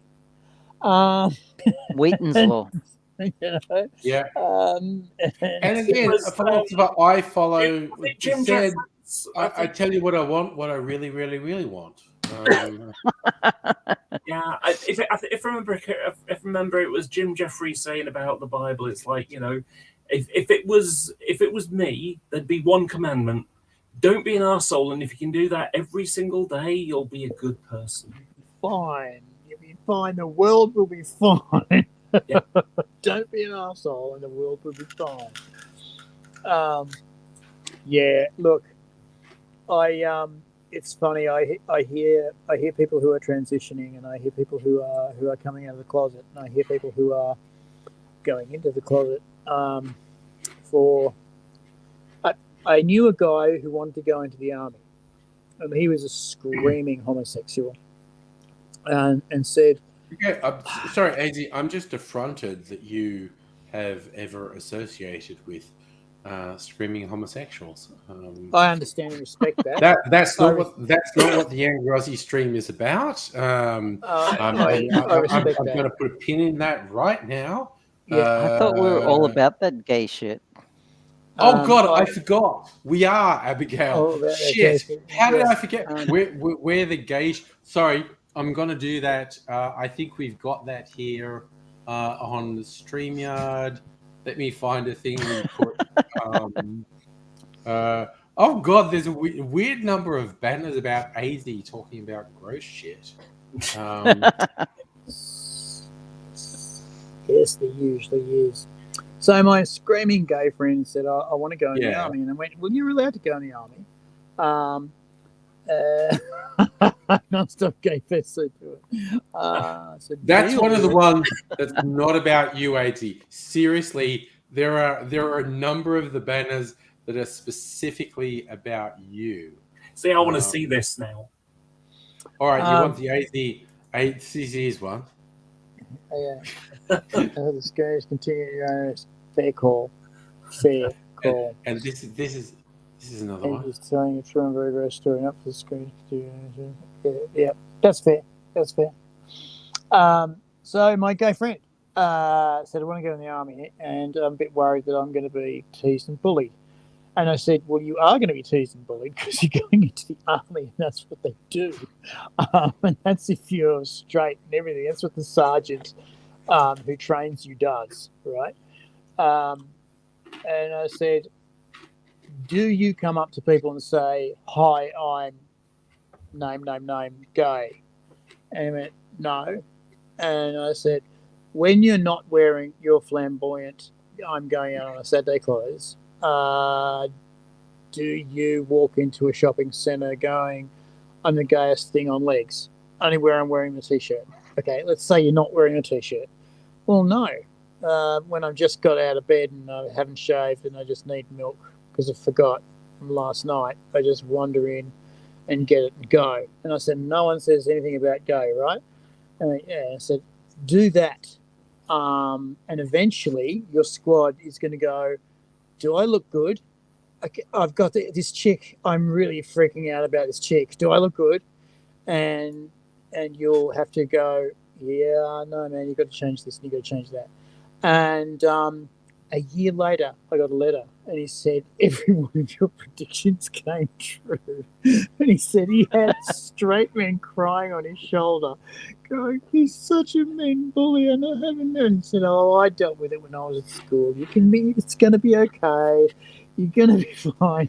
And he had his squad mates coming up and saying, I'm really into this chick, man, but I'm punching over my weight. No, I don't know if I'm going to go. Okay, well, just make sure your rose is right. You're looking good, you know. And did you toss off before you went? What?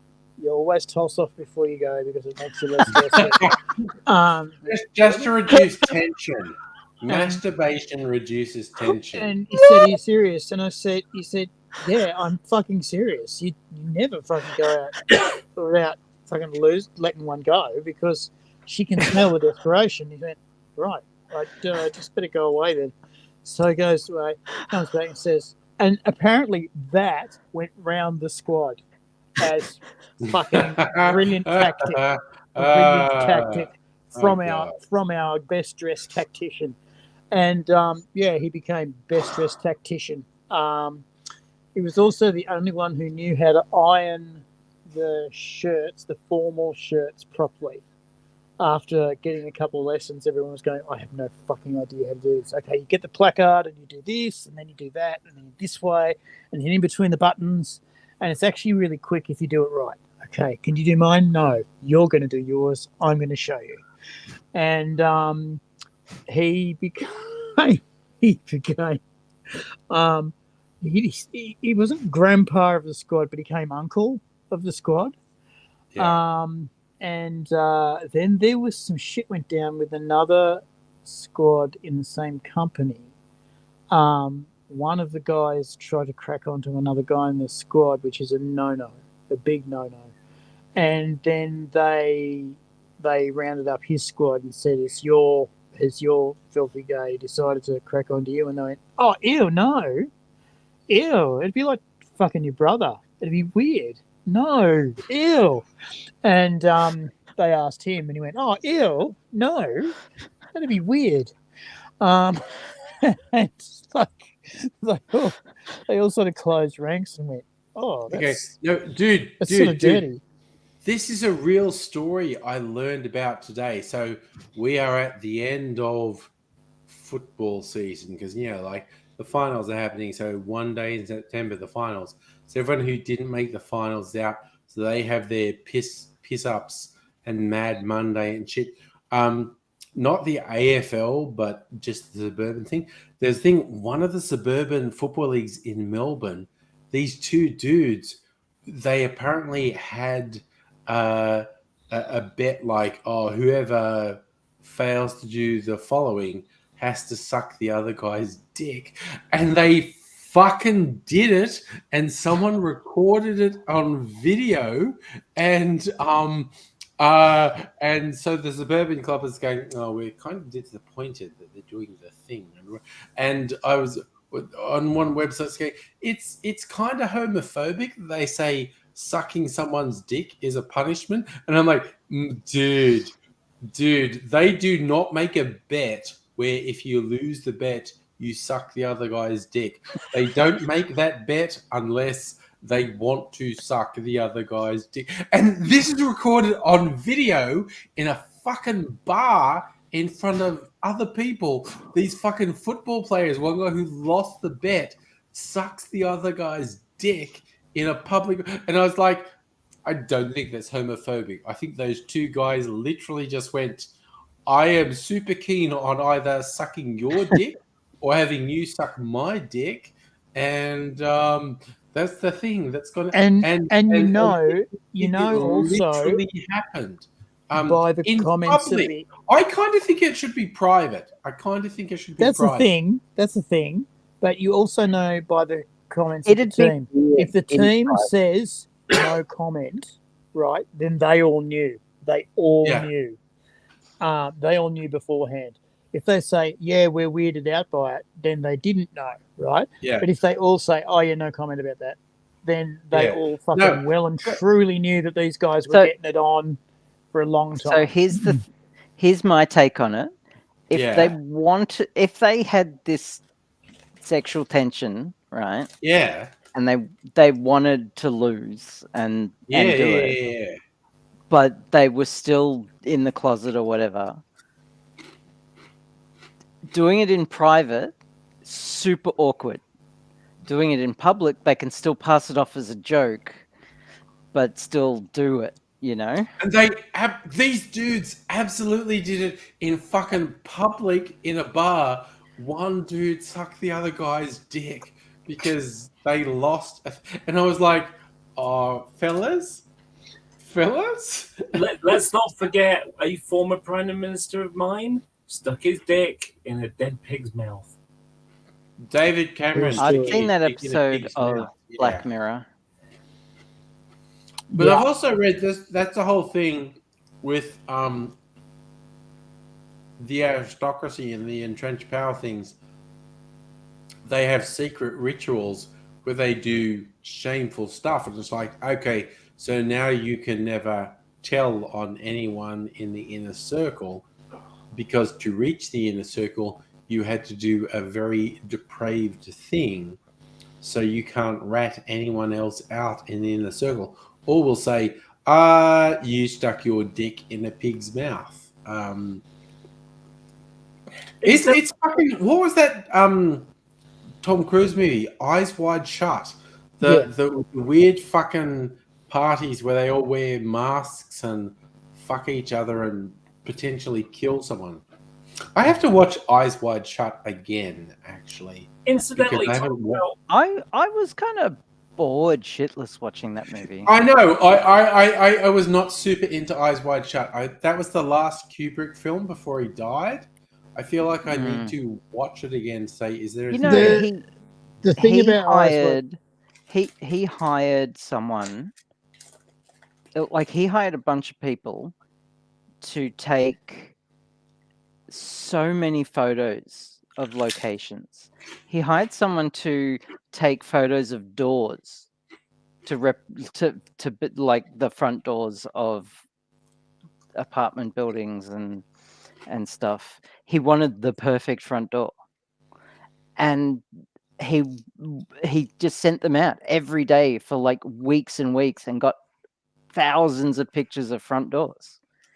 And there's like mountains of photos that he collected to establish all the visuals for that movie. Oh, he was like that though. He was like that though, all the time. The thing about Eyes Wide Shut, and the reason why it's so boring, is that the story behind it is that it's a true story, and that all that shit went down, and that New York society has that shit going on. Yeah, and they were somebody leaked they it. fuck each other and Well, somebody leaked it, and he Yeah. got the whole story, and he was true to it. Yeah. And of course, the trouble with true stories is they're not actually as interesting as fake ones. It's like I Yeah. come out with stories all the time that are fun, but remember, I've had a long, long life, and my stories would fit inside a night. A night of me telling stories is my entire life of all the fun stories that I have, right? And that's it. But I've had 52. How old am I? 52 years of life, and and one night is all the fun stories I've got. So you've got to remember that the Eyes Wide Shut was basically a whistleblow on one of these New York high society swinging clubs. Yeah. And Yeah, they do fucking off people in these things. No, they're fucked. Can I? Also, sorry, Laura, you go. No, you go first because I want to change the topic, sort of. Okay, all right, because this is on topic. Chris Isaac, whose song "Baby Did a Bad Bad Thing" was in that. I love Chris Isaac. I think he's hilarious. He's very funny. Also, he did some very good music. And there's a thing. I remember reading an interview with Chris Isaac where he got told Stanley Kubrick wanted to use "Bad Bad Thing" for his movie. And Chris Isaac's agent approached him and said, "Oh, Kubrick's people approached us and said they want to use "Bad Bad Thing" for a movie. Are you okay?" And Chris Isaac's like, "Did you not automatically say yes? Fucking call them back. Of course I want my fucking music used. Jesus Christ, what's wrong with you?" Chris Isaac is such a funny guy, and he's just gone like, "Call them back before they change their mind. What the fuck is wrong with you? Why Get on the phone. Get on the phone. Here's the phone. Use my phone. Use my phone. Go now." Because and when Chris Isaac gets told, "Oh, what they want it for is a thing that has Tom Cruise and Nicole Kidman being naked and with you," and he's, "What the? Why are you even asking me? Why are you even asking me if I'm okay with that? Jesus Christ! Have to ask me twice. Call them before they change their mind." Yeah, this isn't some weird movie. This is like A-list material here. Yeah. Well, I mean, people have hilarious. people have their Chris Isaac's favorite so funny. directors. I mean, you know, if let me think. Oh, he's dead now. But if Douglas Adams ever wanted to use any of my stuff in, like any of my ghost stuff in his stuff, it'd be like, "Oh, I've just pooed." You know, it'd be like, there's so many people who I just go, "Yes, please, use my stuff, change it, make it so the devil wrote it. I don't care. You don't have to. I'll pay you." Yeah, you know. Everyone has their fans when it comes to, people who are the same A-list as them, and you just go. Well, Samuel L. Jackson apparently, and the guy with a super deep voice.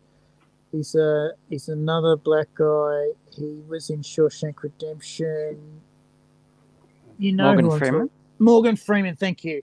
They play golf together once a week if they can get the time, once a month if they can't. They will actually leave movie sets to go and play golf, and they will bet on their golf game. Usually it's around 50 grand if you've got it.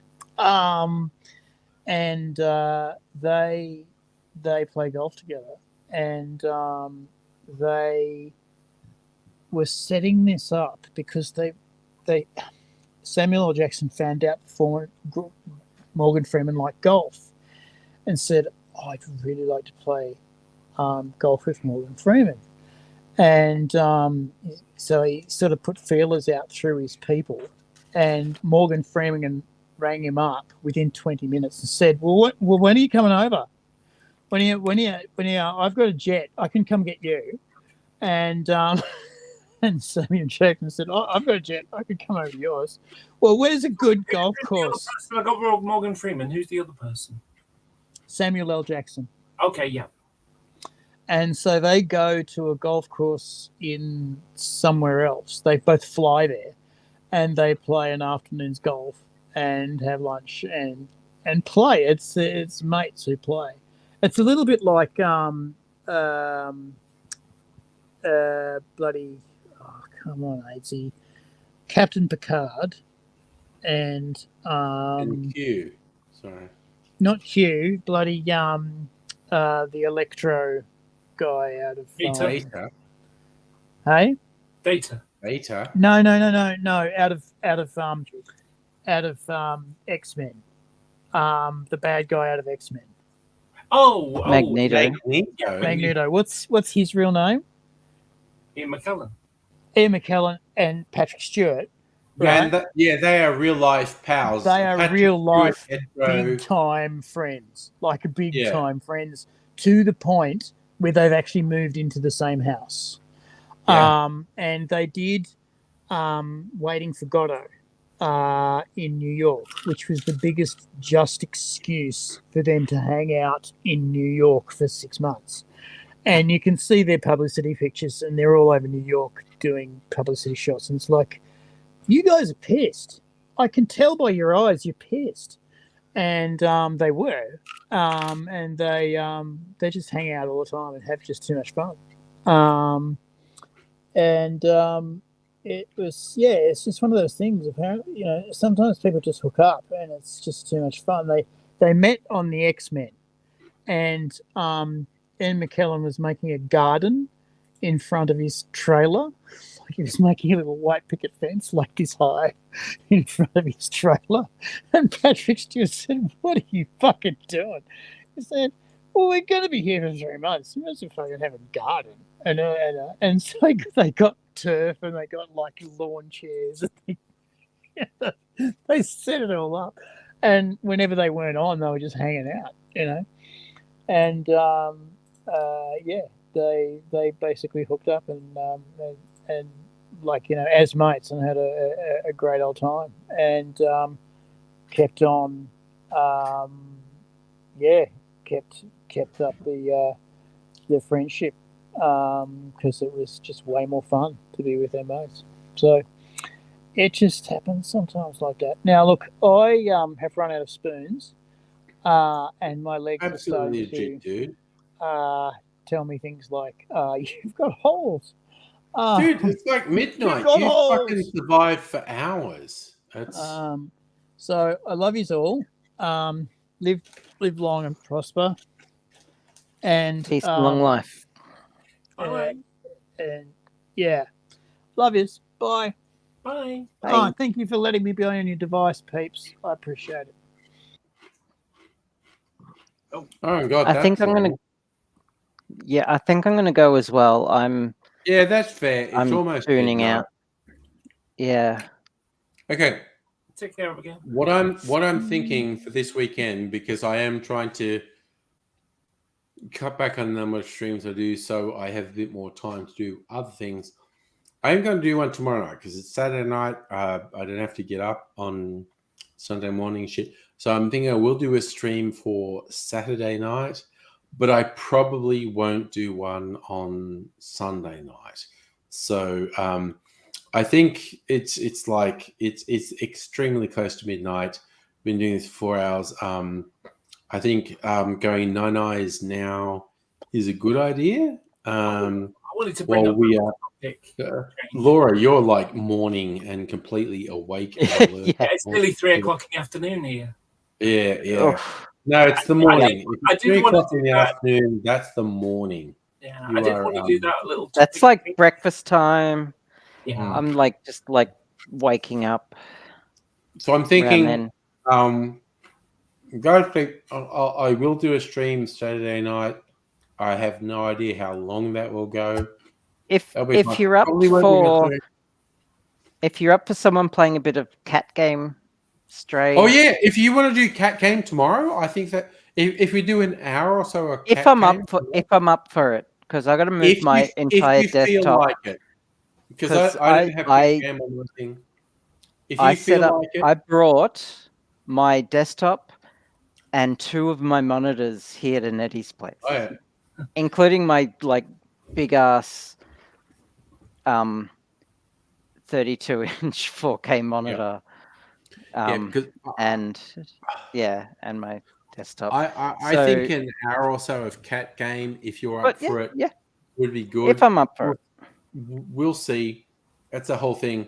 I don't know if anyone noticed, I was emptying stuff from my barrels tonight. I noticed.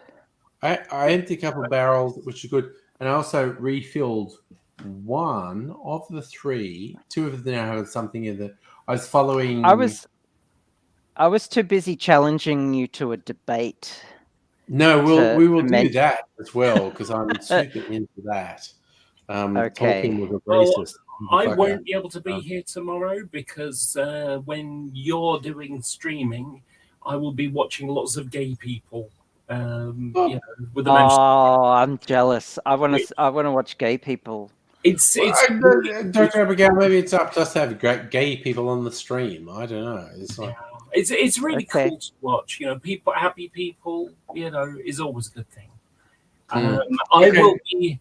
I will also going. be increasing my Oh, amount do- of plastic. Oh, we're all running out of spins. Do you want to say goodbye? Yeah. Do you want to say goodbye? Nettie wants to say no. I'm out of Hi, spoons Nettie. too. Out of Hi. spoons. We're going Out of 9-9. spoons. All right. So Good night. It's Saturday nice to night- see you guys. Yeah. So hopefully we get to hang out on a Saturday night stream, and we'll Tomorrow. see what happens there. But I was like pre-midnight. Yeah, let's do it.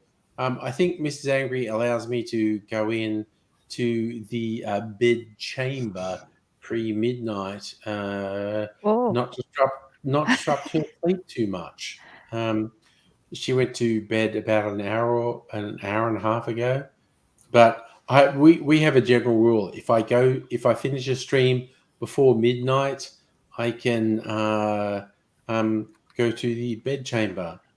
Or not go out and watch hardcore pornography for an hour or so. I don't know. Whatever fucking happens. Nettie, you can hear me. Abigail can't hear me, so you're getting a bit of a laugh, and Abigail doesn't know what you're laughing about, which is pretty cool. But anyway, I will. We're laughing at how you can't laugh at what he just said about hardcore pornography. I will be doing a live stream tomorrow night. I don't know for how long. 2, 3, 4. Who the fuck knows? Who the fuck knows? But we all agree we're going to bed now. So good night, you fabulous people. See you another